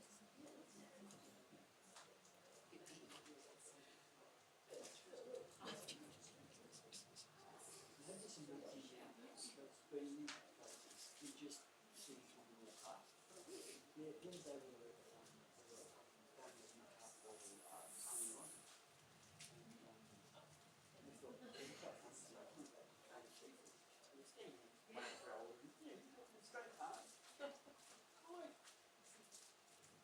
he's a good boy.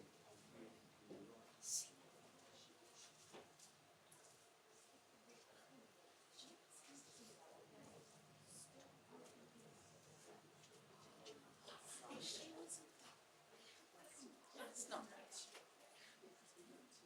His performance.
probably about 2.5 minutes for like 5%.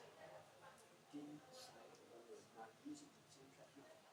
After that 3 minutes, another person came out and stood up. And all, I mean, another 3 minutes after that, a third person came out and stood up. Stage. It's on the pulls out the pickle.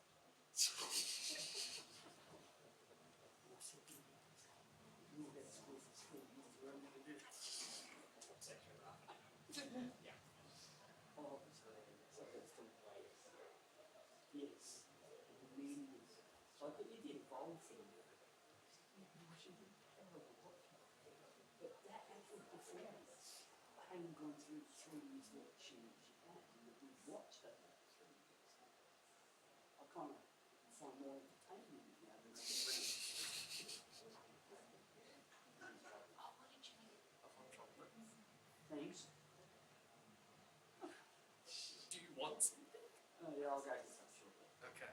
Thanks, buddy. What's Rich? No, Smith is just talking to their friend. The one doing.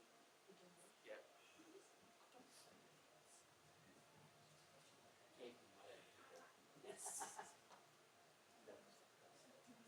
Can we sort it?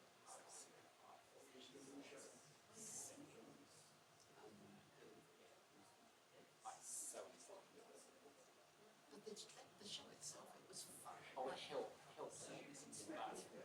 was really right about it. Yeah, it is a great show. It did help that I understood the context. It was actually a really well written show, the way they had sort of little snippets in Yeah, the yeah, whole one. really well. I watched it. Like at the beginning of book 3. I think that the headmaster looks differently. Yeah, It's like- yeah. Which is quite funny. It- I reckon he went from Dumbledore to white to Dumbledore to grey. It goes the other way. Does it? It goes grey then white. I'm going to go drink.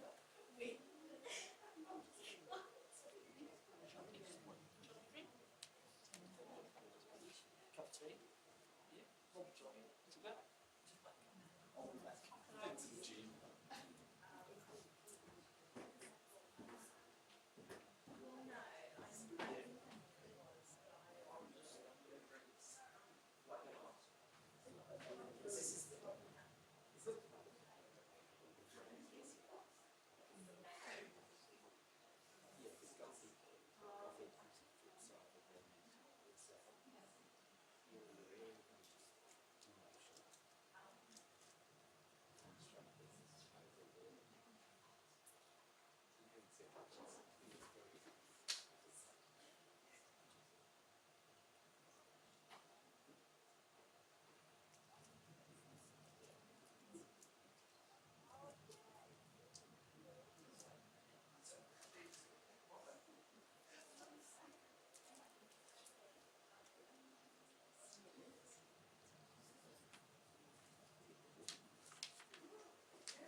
It's hot, isn't it?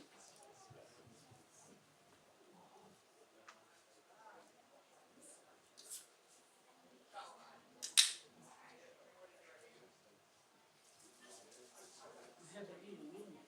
Pretty busy work?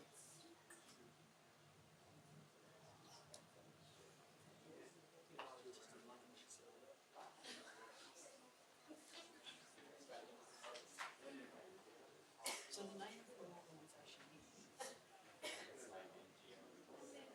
Business accountants. That sounds like it takes a lot of headspace. Well, it certainly takes a lot of lights.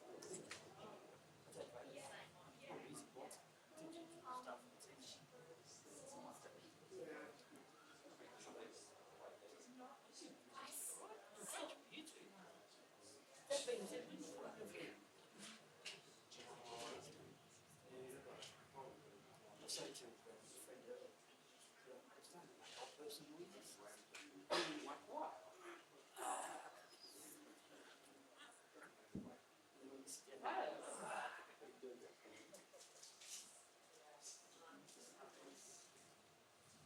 I think it's just sad when you realise that you don't. Yeah, right there. Yeah. Old person moments, or just an experience always. Oh, They I thought you were arrived going to on a say Wednesday. this soon. Yeah.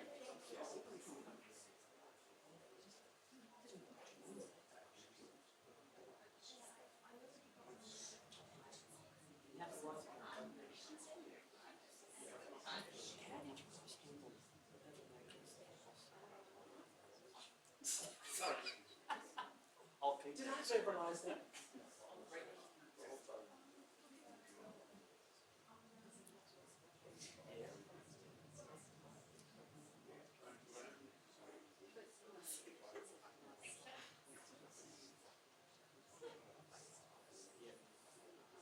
Yeah, that was it. Everyone always says that.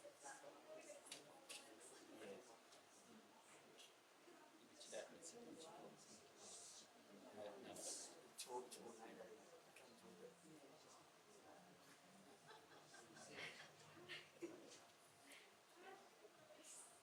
But you do realise, well, I have, that in longer, your kids. Yeah. 12.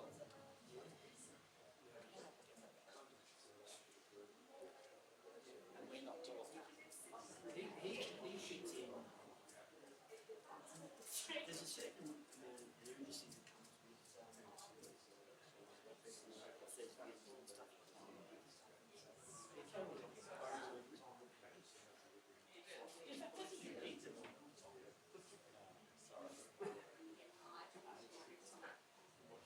But how's Dougal? The bane of my life.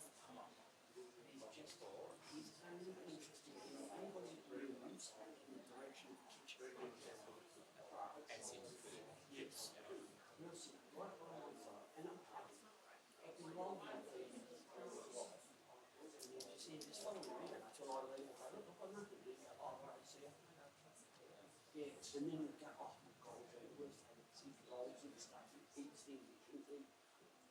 We're still talking Dougal, right? Yes, yeah. But, no, he's all right. I think he's fine. He started with grey, but that was which,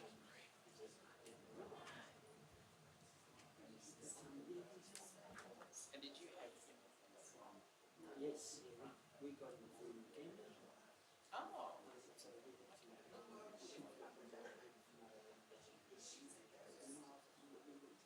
kids had no idea he was coming because we had a little Catholic child called Beats, and he was just the most beautiful child. And so when he passed away, we had to go and the house just crashed and they were screaming for his head. So we ended up coming to the house and picking him up and surprising the kids.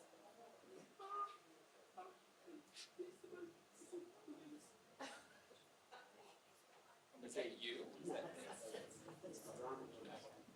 Oh, right. It's funny, they actually, no, just didn't have enough to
Oh, we'll block it.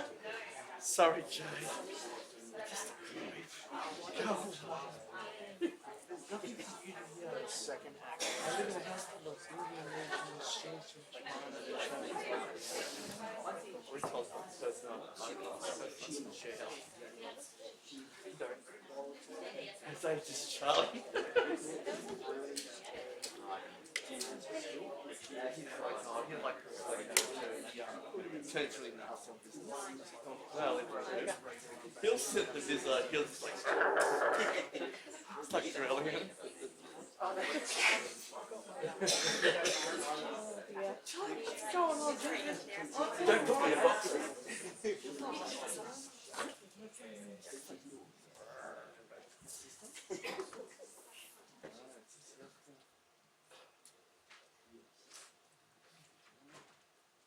Mrs. Linton's funeral was to take place the Friday after her passing. Until then, her coffin remained in the drawing room, uncovered and strewn with flowers. One morning, I noticed a curl of light hair on the floor. Heathcliff had gained entrance and had taken a lock of Mr. Linton's hair from the locket around her neck and replaced it with his own. I twined the two together and returned them, whereas you may lie to this day. After the funeral, Heathcliff remained at the graveside until late in the evening. I could make out his haunted silhouette in the moonlight as he returned across the moors to the heights.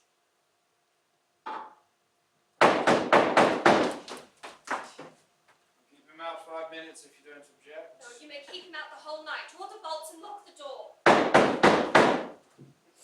You and I have a great debt to settle with the man I've gone by. If we are not cowards, we might discharge it together. Are you as soft as your brother? Are you willing to endure to the last and not once claim retribution? I'm weary of enduring it and would be glad of a retaliation was I sure it would not recoil on myself. Treachery and violence, spears pointed at both ends, they wound those around worse than their enemies. Treachery and violence are just returned for treachery and violence. You and I would have the greatest pleasure in the world in seeing the end of the fiend's existence. Catherine is gone. No one would regret me or be ashamed if I were to cut my own throat, but first I shall have his life and then mine. Shall do my duty as wife to him, right or wrong. Mr. Heathcliff, you had best take shelter somewhere else tonight. Mr. Earnshaw has a notion to shoot you if you enter. Open the door, you slut! Fine, come in and get shot if you please. If I was you, I'd stretch myself over her grave and die like a dog if I was you. Can't imagine you living life without her.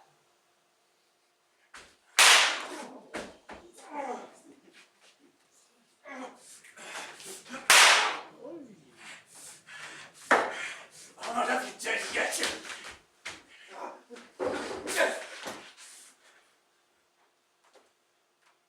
How are you, sir? Half as ill as I would wish. Yet leaving out my arm, every bit of me is as sore as if I were fighting a legion of imps. God could give me the strength to strangle him in my last throes. I would have a happy man.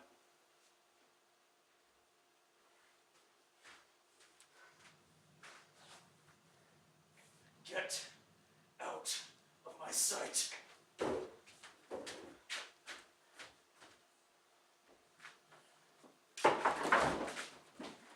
Get up and get before I stab you to death! Isabella left Wuthering Heights and moved south. Close to London, we believe. Mr. Earnshaw, in a fit of depression, drank himself to death. He was found by Joseph sitting rigid in his chair. I went to Wuthering Heights to help in the proper rites for the dead. He had been my master at one time, and I owed that service to him. Now, Mr. Linton protested, but I reminded him that young Hareton was his nephew. Mr. Linton wanted him to return with me, as he'd been left nothing by his father. Should at the least be brought up amongst family. I also knew of the news that not long after Isabella left Wuthering Heights, she gave birth to a son. The child was named Linton. So they want me to hate it too, do they? I don't think they wish you to know anything about it. But I'll have it. When I want it, reckon on that. Tell Edgar Linton that if he insists on Hareton moving into the Grange, I will take my son. And see if he will not grow up as twisted and bent the same in speed. He'll remortgage the Heights to me. On his death, it became mine to do with as I please. What's mine is mine to do with as I want, including the boy. And when I want him, I will take my son. By force, if I must. It was 12 years before Heathcliff would take the child. Fortunately, the soul of Isabella would be at rest before that day. Miss Catherine, at that time, grew into a spirited young lady. Nellie, my sister is ill and writes must visit her in London. I'll not be gone long. Under no circumstances is Catherine to leave the grounds in my absence, even under your escort. Is Miss Isabella unwell? She wishes to bid me farewell and deliver Linton safely into my hands. It is her wish that he will grow up at the Grange, out of the reach of his father. A letter edged with black announced the day of my master's return. And he bid me to get mourning for his daughter and arrange a room for his nephew. Linton is only 6 months younger than I am. How much fun it will be to have him as a playmate. Aunt Isabella said part of a beautiful lock of his hair. I've often thought how nice it would be to be its owner. Now, darling, your cousin is not as well or as merry as you are, and has just lost his mother. Don't expect him to play and run about with you immediately. This, cousin Kathy, Linton. She's fond of you already. Mind you don't grieve her by crying tonight. Travelling's at an end. You have nothing to do but rest and amuse yourself as you wish. Let me go to sleep then. Come, come. There's a good child. You'll make her weep to see how sorry she is for you. Now, Catherine, take young Master Linton in your seat. It'll be okay if we can keep him, Nellie. The company of a child of his own age will instill new spirit into him, and by wishing for strength, he shall gain it. Aye, if we can keep him. Heathcliff had sent me for his lad, and I mustn't go back without him. Tell Mr. Heathcliff that his son will come to Wuthering Heights tomorrow. He's in bed now, too tired to go the distance. You may also tell him that Linton's mother wished for him to remain under my guardianship, and at present his health is very delicate. Heathcliff makes no account of his mother, nor you either. But he'll have his lad, and I will take him. You will not tonight! Return and repeat what I said to your master. Nellie, show him out. Very well, he'll come himself tomorrow then. I will take the boy and Miss Catherine's pony first thing tomorrow morning. As you've no part in his destiny, good or bad, you must say nothing of where he's going to my daughter. It would be better for her to remain ignorant lest she try to visit the heights. Merely tell her that his father sent for him suddenly, and he's been obliged to leave us. We had to depart before young Cathy arose. And I greatly feared Heathcliff would make good his threat.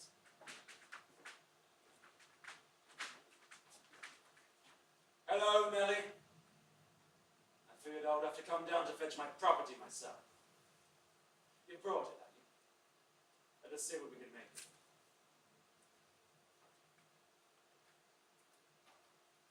God, what a beauty. What a lovely, charming thing. Have they rid it on snails and milk? Nellie? Do you know me? No, You've heard of me, I suppose? no. No. What a shame of your mother never to waken your knowledge of me. You are my son. Your mother was a wicked slut to leave you ignorant of the sort of father you possessed. I do hope you'll be kind to the boy, Mr. Heathcliff. May not have him long. Remember his own family are left in the world. I'll be very kind to him, in fear.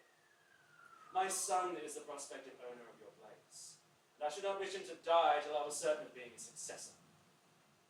So which any blessing would have been to find him worthy of pride, and bitterly disappointed with the way things went. The young mistress soon allowed her cousin to become a memory. We told her he had travelled on to meet his father, though we thought it best that she not know his identity or his closeness. And it would have stayed that way, maybe not wandered too far on one of our walks. Come on, Nellie! Climb that hillock, and by the time you reach the other side, I will have raised the birds. You there! Leave my birds alone. I've touched none. I only wanted to see the eggs Papa told me were here. Oh.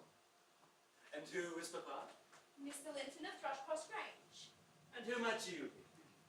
I'm Miss Catherine Linton. Who are you? That man I've seen before, is he your son?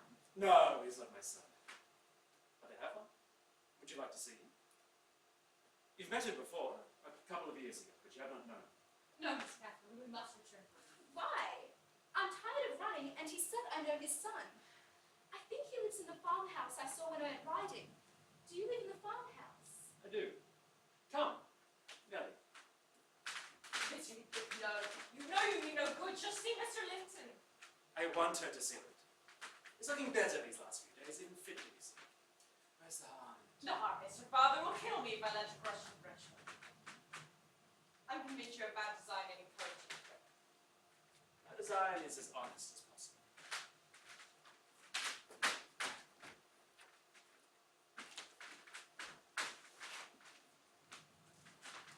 So, Kathy, can you tell me who this is? Think. Ah, you have a short memory. Linton! Don't you remember your cousin? Linton? Oh, little Linton, how you changed! So, you were my uncle. Why do you not visit the Grange with Linton? Oh, visited once or twice too often before you were born. Nellie, how dare you try to prevent me from entering?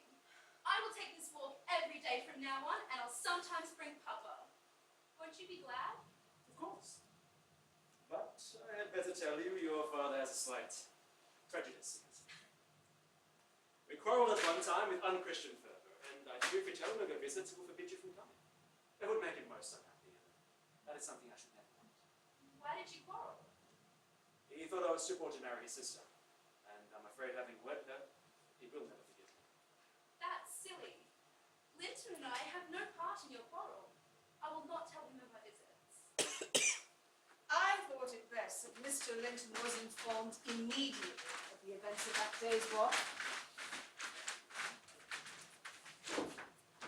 How dare you allow her to go to that place? She gave me no choice, sir. Kathy, you must promise me that you'll never go to Wuthering Heights ever again. He's an evil man. He delights to wrong and rule those he hates, if they give him the slightest opportunity. I meant to explain this to you as we were growing up. But Papa, Mr. Heathcliff was most cordial, and he did not mind if I came to the house as often as I pleased. Mr. Heathcliff came by Wuthering Heights dishonestly. He drove Mr. Earnshaw into gambling debts until he surrendered the house. Your Aunt Isabella, if you lied today, it wasn't for Mr. Heathcliff. With your mother. You are to avoid his house and family at all costs, you understand? Yes, Papa, but may I not write a note to Linton explaining why I'll not visit him tomorrow, and why I may not loan him the books that I promised? No. No. I mean, no more on the subject.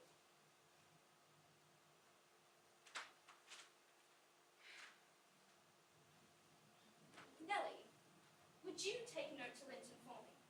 You heard what your father said. Then I'll get the milk can to take it. You do no such thing. Your father has spoken.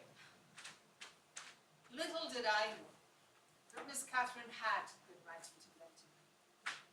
I found some letters while cleaning, set aside in a drawer. Silly love notes, but I felt they should stop. Mr. Linton was in ill health, and I saw no need to inform him in his already weak condition. Was he seriously ill? Well, we did not think so at the time, but he and Miss Isabella were always of a delicate constitution. Look, Miss Winter's not here yet. There's lots of the summer bluebell yonder. A little flower. Go fetch it to show your poor old papa. No, I'll not touch it. It looks so melancholy all alone up there. Not like yourself. You mustn't worry because Papa has a cold. He'll soon be well. Be thankful it isn't something worse. Oh, but it will be something worse. And what will I do when you and Papa have left me and I'm by myself? I hope we may all be here a good 20 years from now at least. But Aunt Isabella was even younger than Papa, and she died. Aunt Isabella did not have you and I to nurse her. And you could make him a good deal worse if you knew you cherished the son of a person who would be glad to see him in his grave. Is that why you made me stop writing to Linton? Yes. Hello, Miss Linton. I shan't speak to you, Mr. Heathcliff. Papa says you're a wicked man and that you hate us both. I don't hate my son. You see, my visit concerns. Yes, it would cause a blush. 2 or 3 months since you've written to me. Making love and play. I should have you both whipped for that. He was in love with you. That wasn't Catherine. You won't hear that vile nonsense. Nellie, if you're going to let her go, you can go and see for yourself. Edgar would scarcely object to her visiting her cousin. He dreams of you day and night. And I'll be persuaded that you don't hate him since you neither write nor call. He needs you, Miss Cathy. Do not reject him. Heathcliff's words stuck firmly in Miss Catherine's mind, disturbing her already restless spirit. We parted that night on hostile terms, but next day I was on the road to Wuthering Heights, walking with my mistress. Nay, you must get back to where you came from. Captain, come this moment. There's only a few little red ashes left now. You come when I call for you.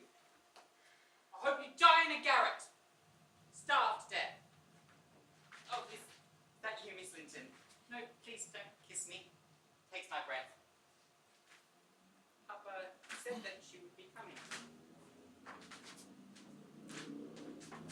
Will you shut the door? You left it open when you came, and those detestable creatures won't bring any coal to the fire. It's so cold. Well, Linton, are you glad to see me?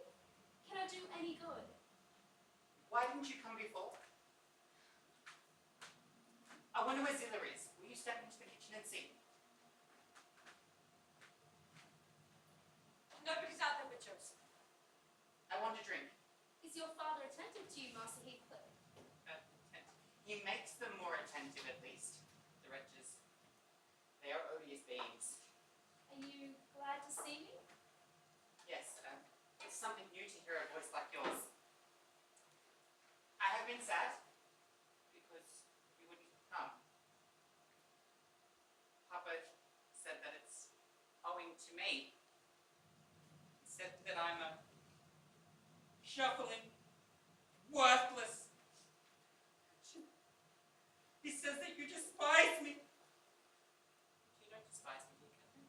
Despise you? No. Here, I'll help you. No, that's not right. That's better. There. I'll look after you. And tomorrow, will you come and talk tomorrow? No. Miss Catherine has spent too much time with you already. She'll not come again.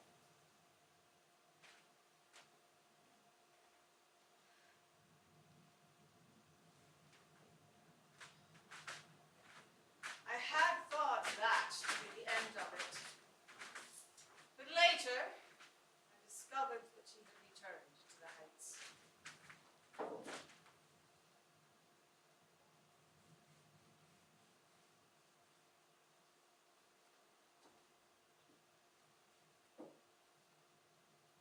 Oh, Miss Catherine, is Nellie not with you? No. She and Papa are both ill. Miss Catherine, I've learned some letters since the last year. I can read that above the door. Wonderful. You've grown clever. Let us see you. Hareton Earnshaw. Hareton Earnshaw. And the figures? I cannot tell them yet. You dunce.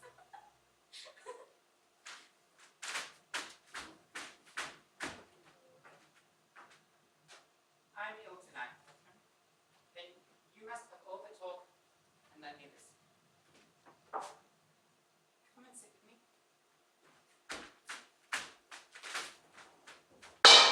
Get to thy room! Take her there if she comes to see you. You will not kick me out of this room. Be gone with you both! Let me sit, or I'll kill you! Let me in, devil, or I'll kill you! Devil, I'll kill you! I'll kill you! Don't worry, Hareton, lad. I'll not let him get at you. Don't be afraid of the terrible beast. When I discovered her moonlight journeys to the Heights, I thought it advisable to await her return and inquire of her excursions.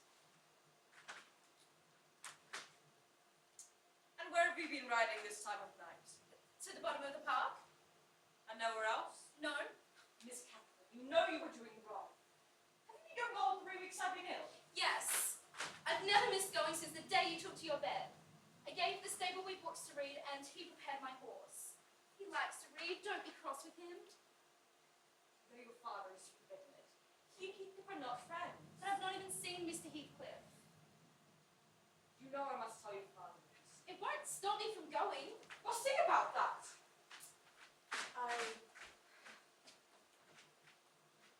I did not inform the master of his daughter's rendezvous. When I was summoned before him the next day, I thought it best, given his rapidly declining health, if he never knew.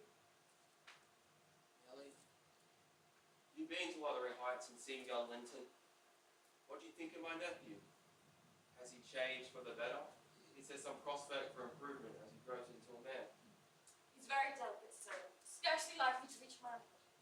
But I can say that he does not resemble his father in any way. And if Miss Catherine did have the misfortune to marry him, he would not be beyond your control unless you were foolishly indulgent. Often praying for the approach of what is coming now, I begin to shrink and fear it. The memory of the hour I came down that glen of bridegroom is not not so sweet as I thought, that I might be laid down in this lonely hollow. I've been happy here with my little Kathy. Through winter nights and summer days, she's been a living hope at my side. Now, I've been as happy musing to myself, lying amongst the stones in the churchyard, on the green mound of her mother's grave, wishing, yearning for the hour when I might lie beneath it with her. You must not think so randomly about these things. My time is near. What can I do for Kathy? How can I quiet her restless spirit? She's so much like her mother. Should Linton be unworthy, only feeble tool of his father's, I cannot abandon her to him. I will resign her to God and lay her on the earth before me. Before you two. Knowing that if you do leave us, as I hope you won't, I will stand by you as a friend and counselor to the end. Miss Catherine is a good girl. She will not go wrong willfully. Whatever Heathcliff coerces her to do, she will remain a good soul. And those that do their duty are always rewarded. What about this request that I write together once a week on the walls? I feel as if you were there to oversee it, no harm can come of it. Whatever you wish, sir, I will see carried out. Let it be then, that mine keep a stern eye on Heathcliff. I'm not having to destroy both my little Cathies. We met Linton on the moors. When I caught sight of him, I did not think he would live much longer than his uncle. Oh, Master Heathcliff, you don't look well enough to walk upon the moors today. How will you look? Are you worse than usual? No, better. Much better. But have you been worse? Worse than last winter when we parted? I'm tired. That's all. Before you came, I had a ramble along the moors. I'm often tired in the mornings. Papa says it's because I grow so fast. But I think you'd be more comfortable at home. I cannot amuse you here, and you are uncomfortable. No, I am well. Tell Uncle that I am in reasonable health, will you? If you want, but I don't think it is the truth. Please try not to look so downcast. You make Papa angry. I don't care if he is. But I do. Don't provoke him against me, Catherine. He can be very hard. Is he very cruel to you, Master Heathcliff? Did you hear that? What? I thought I saw my father. Nonsense. I saw no one. Yes, it is him. I see him now. Then we must go. No, please. Stay for my sake. It is something to see you so close to my house. How are you at the grave? Come, let us hear. The rumor is that Edgar Linton is on his deathbed. Perhaps they exaggerate the illness? It is true my master's died. Something cruel, but a blessing for him.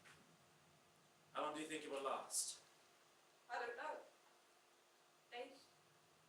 As that lad yonder seems determined to beat me, I beg his uncle to be quick and go before him. To see him, I should think he'd be better off at home in bed under the hands of a doctor than rambling about the hillside with his sweetheart. It will be in a day or two. Get up, Linton. Get up! Don't grovel on the ground there. Up! This moment. Now I'm getting angry. If you don't command that paltry spirit to get up at this moment, I'll thrash you! I will, Father. I will. Catherine, lend me your arm. Be so kind as to walk him home, would you? He trembles like a wounded dog if I go near him. I'm never to go into your house. Papa has forbidden it. You'll be escorted in by me.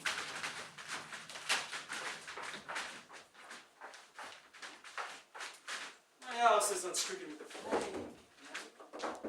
I have a mind to be hospitable today.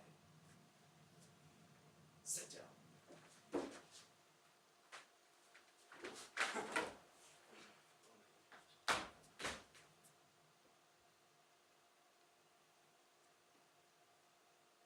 How she does stare. It's odd what a savage feeling I have to anything that seems afraid.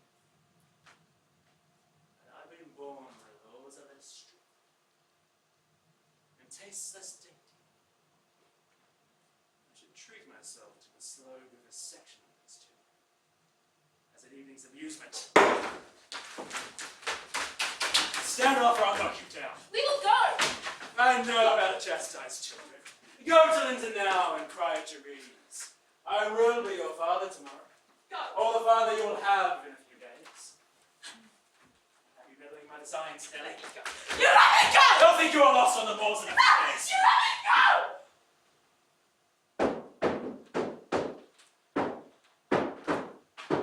Make it stop. I have a headache. Where is Miss Catherine? Is she gone? No, she's upstairs. She's not allowed to go. We won't let her. Papa says that I'm not to be soft with her. I must be firm. She will be my wife in the morning, and it is shameful that she should try and leave after promising to be married. He says that she hates me. And she wants me to die so that she can have my money. But she shan't have it, and she won't go home. She can cry and be as sick as she pleases. Master, have you forgotten all of Miss Catherine's kindness since you last winter? When you said you loved her, and when she brought you books and came through wind and snow to see you? No. Now you believe. Now you believe the lies your father tells you. But you know he just lets you go. That's fine gratitude. I can't bear to stay with her. Can't bear to stay by myself. I don't like it that she won't stop crying, but she will not stop, though I say I will call my father. Has Mr. Heathcliff gone out? No. He's in the courtyard, talking to Dr. Kenneth. Says that uncle is dying. Surely. At last. I am glad that uncle is dying. She always described it as her house. But it's not her house. It's mine. I am the master now. All of the books, pretty birds, and a pony mini. She promised them all to me if I would get the key and let her out. But she has nothing to give.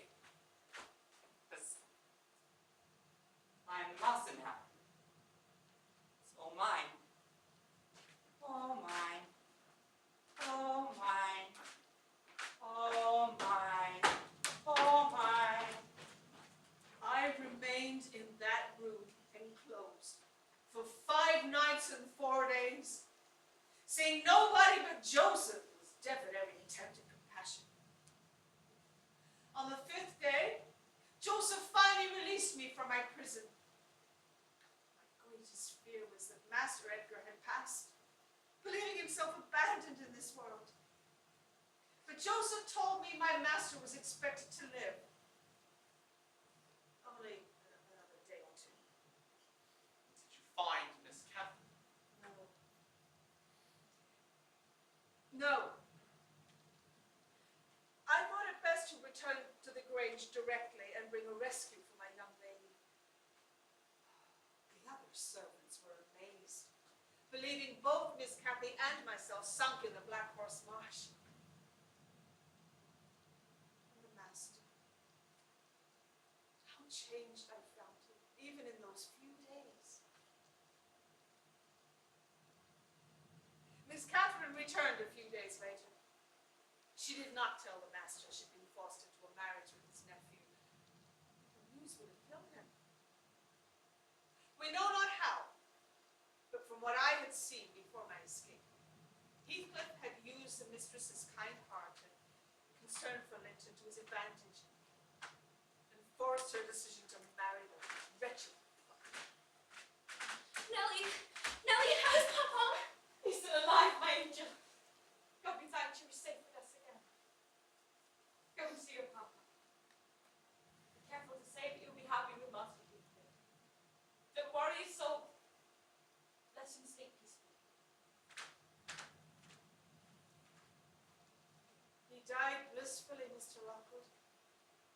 died kissing her cheek and calling for the one he loved. Kathy, The day after her father's funeral, Heathcliff came for Miss Catherine. I have not seen her since. Though, I have heard something of the way they go on. The day after her return to Wuthering Heights, Miss Catherine begged Heathcliff to fetch a doctor for Linton.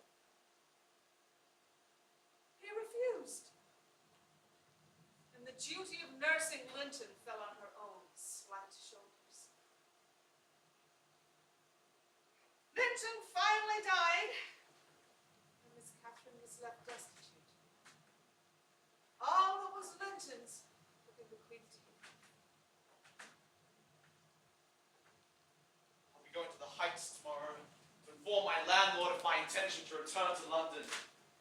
I'll not stay in this place another day lest I be infected with same disease that haunts these moors. Mr. Lockwood, would you be so kind as to take a letter from me to Miss Catherine? Certainly, Mrs. Dean. I would be more than happy to oblige.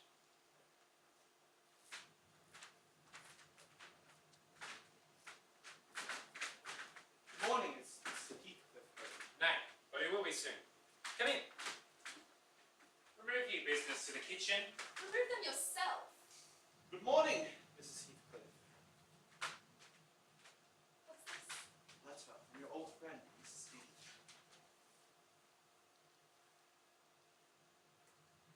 Tell Nellie I would answer her letter, but I have nothing to write on. Not even a book I could tear a page from. No books? How could you live without them? Take away my books and I'd be desperate. I was always reading when I had them. Once, Hareton, I came upon a secret stock in your room. I brought them here, but you gathered them up in bad spirits. For as you can't enjoy them, nobody else will. Mr. Hareton is perhaps desirous of increasing his knowledge. And he wants me to sink into a dunce. I hear him trying to read and spell to himself, and what pretty blunders he makes.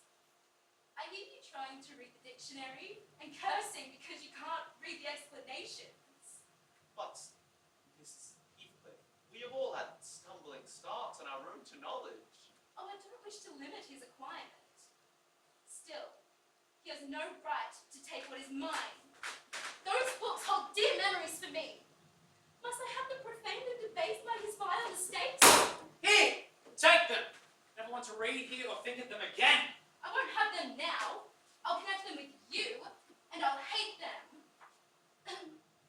Hate you'll to the E, split the spirit, bird thou never wert. Yes, that's all the good that such a brute as you can get. You from better them. hold your tongue now.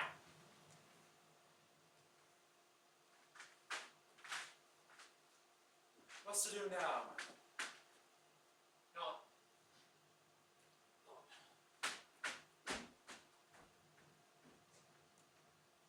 Ah, Mr. Lockwood. What brings you to the house? Good day, Mr. Heathcliff. As you know, I have been ill these last 3 weeks. I am setting off for London immediately for my health. I must give you notice that I have no disposition to retain Thrushcross Grange beyond the 12 months of our agreement. You come to plead off paying your rent. Your journey is useless. No, indeed, you may do as you wish as my bags being packed by the servants. But I will not be in residence for the next few months. I can settle now if you wish, or upon my return in the summer when I collect my possessions. No, that will not be necessary. To wait until the summer. Very well. I will see you then. Good day to you.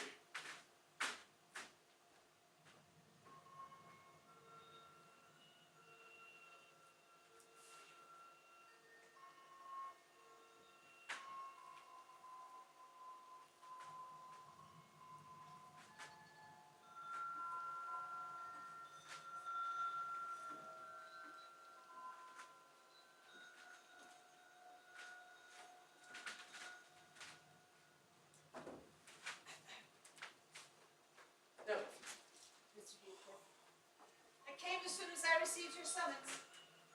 I'll stay here at the Heights. I'm tired of seeing that little witch. You have to keep her with you and out of my sight. Mr. Heathcliff, where are you going? It is almost dark and I'm afraid the weather will take a bad turn. My business is none of your concern.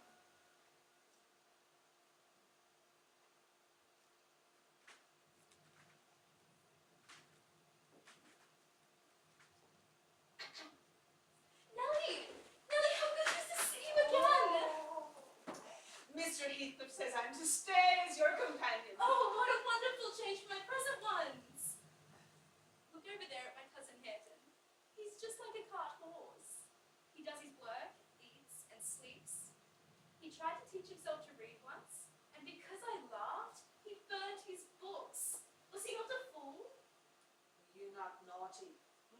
Answer me that. Perhaps. What's this? Books. I heard of the destruction of yours. Hareton, if I give you these books, would you take them? Please, Hareton, will you listen to me? Will you go to the devil and leave me be? No. When I call you stupid, I don't mean anything. I don't mean that I hate you. Come, Hareton, you're my cousin. Allow me to show you some kindness. I've naught to do with you and your damned mocking tricks. Off with you! Now! You should be friends with your cousin, Mr. Hareton. Now she repents her wickedness. Would do a great deal of good to have her for a A companion. companion. When she hates me and doesn't think me fit enough to wipe her shoes. I don't hate you. You hate me. You hate me as much as Mr. Heathcliff does and more. Liar! Why have I made him angry then by taking your part and defending you 100 times when you have done nothing but sneer at me and despise me? I didn't know you took my part. Well, I have. And received the blows for it. Well, now I thank you and I ask for your forgiveness. Oh, miss. Well, I must show him somehow that I like him and I want us to be friends.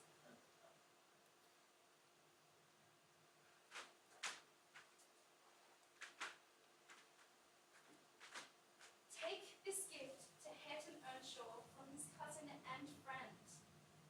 And tell him that if he will take them, I will come and teach him to read and write. But if he refuses, I'll never bother him again.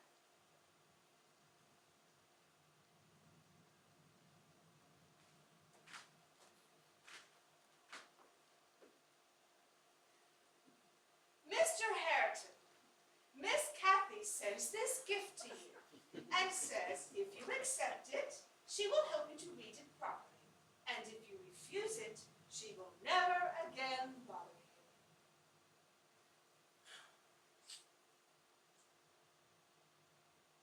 Say you'll forgive me, Hareton.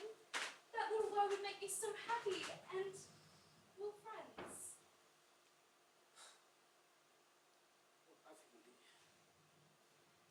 I need you, Hareton. We need each other.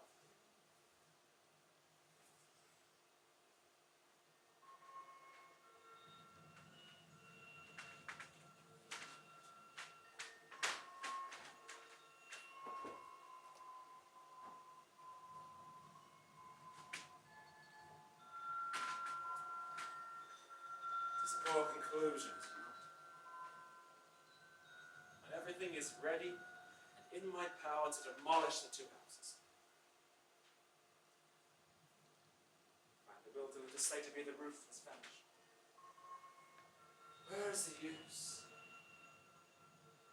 I've lost the ability to enjoy their destruction. Mr.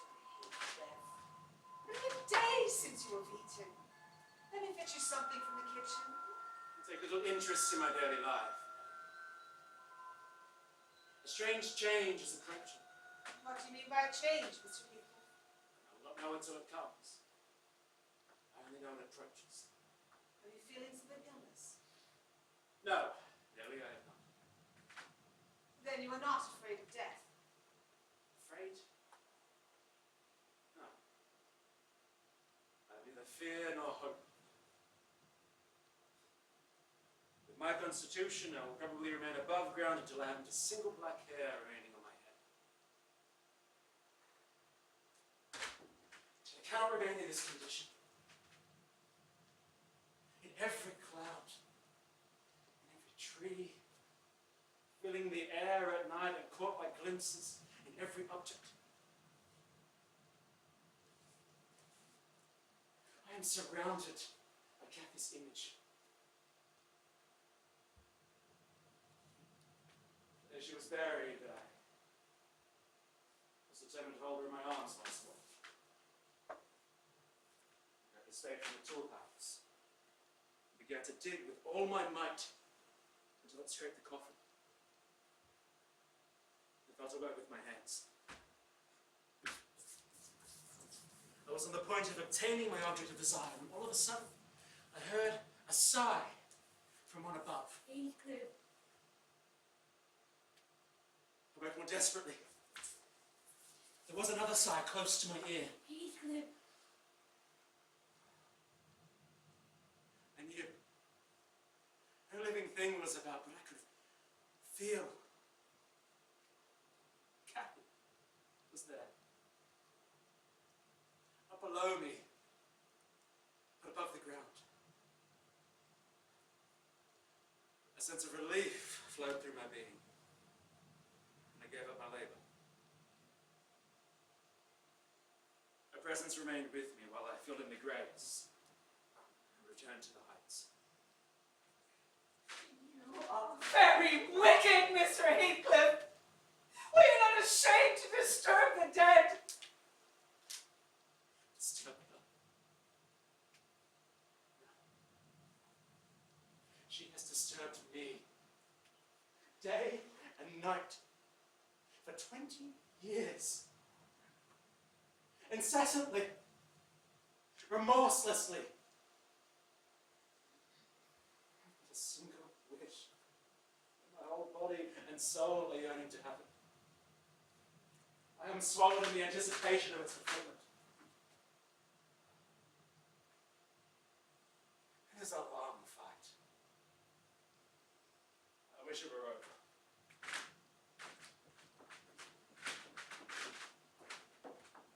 Nellie, Heathcliff is coming in. Heavens! He must have spent another night on the moors. He spoke to me. What did he say? He told me to be gone as fast as I could. But he looks so different. Not as he usually does. How? Much excited. Night walking amuses him then. Now, quickly, out of sight before he enters the wood.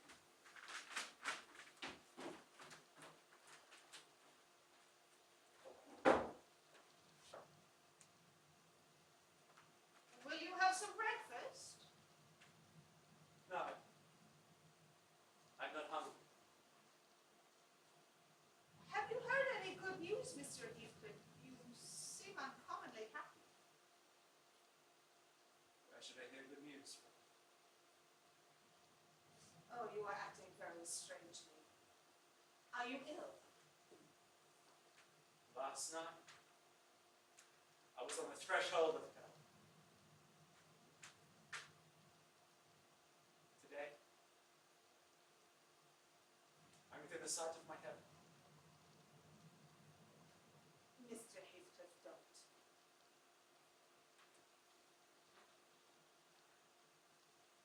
For God's sake.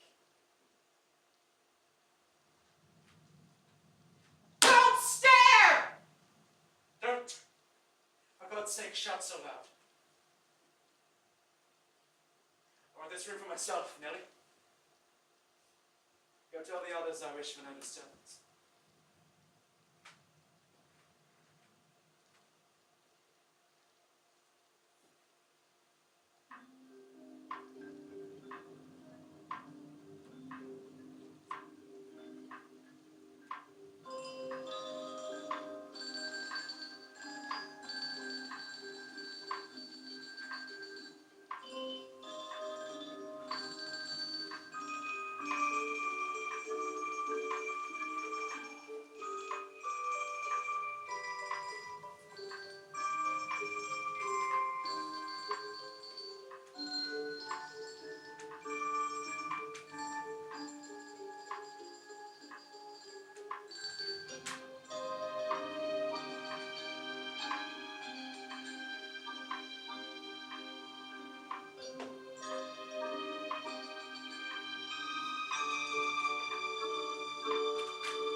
anyone about?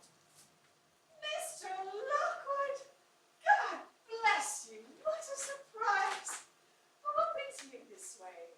I've come to finish my business with your master. I don't think I'll pass this way again for quite some time. What business, sir? Well, he's out at present and he won't return soon. The rent I owe on the grain. Ah, then it is Mrs. Heathcliff that you must settle with. Or rather, with me. She's not learned to manage her affairs yet, and I act for her. Ah, I see you have not heard of Mr. Heathcliff's death. Mr. Heathcliff dead? Aye, sir. 3 months since. And an odd demise he had too. It rained all that night. And when I took my morning walk, I saw the master's window open and the rain driving straight in. I went to his room. Mr. Heathcliff was there, laid on his back. His eyes met mine, so keen and fierce, I started, and then it seemed he smiled. He was soaked with rain. The lattice, flapping to and fro, had grazed one hand that rested on the sill. When I put my finger to it, I could doubt no more. He was dead. It must have been a dreadful shock to you. No, it was. I tried to shut his eyes, to extinguish their frightful gaze before anyone else beheld it, but they would not shut. So, now he is buried, as he wished, next to his captive, eyes open to greet her. Strange story indeed. I think it is not yet finished. What do you mean? Well, I was on the road to the Grange one evening when I encountered a little boy blubbering that he'd seen Heathcliff and a woman on the road. He probably raised the ghost from thinking, but still, I will be glad when the young couple quit the Heights for the Grange. Are they moving to the Grange then? Aye, sir. New Year's Day, as soon as they are wed. I am happy to hear they have found each other. Oh, no more than I, Mr. Lockwood. It gives me joy to think that the past may be healed by the love those two have found. I have read that the harshest conditions would grow the strongest trees. I hope this is true for them. Anyway, here's the rent I owe. This should settle the account. Thank you, Mr. Lockwood. You're a good man. With my kindest regards to Mr. Ayrton and Miss Catherine. May their future put to rest the ghosts of the past. Farewell, Mr. Lockwood. God be with you. Farewell, Mrs. Lee.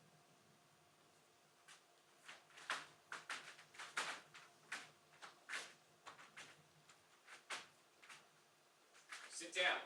You'll be in soon. Well, weather you have in these parts, not quite what I'm used to. Then you should not have come out.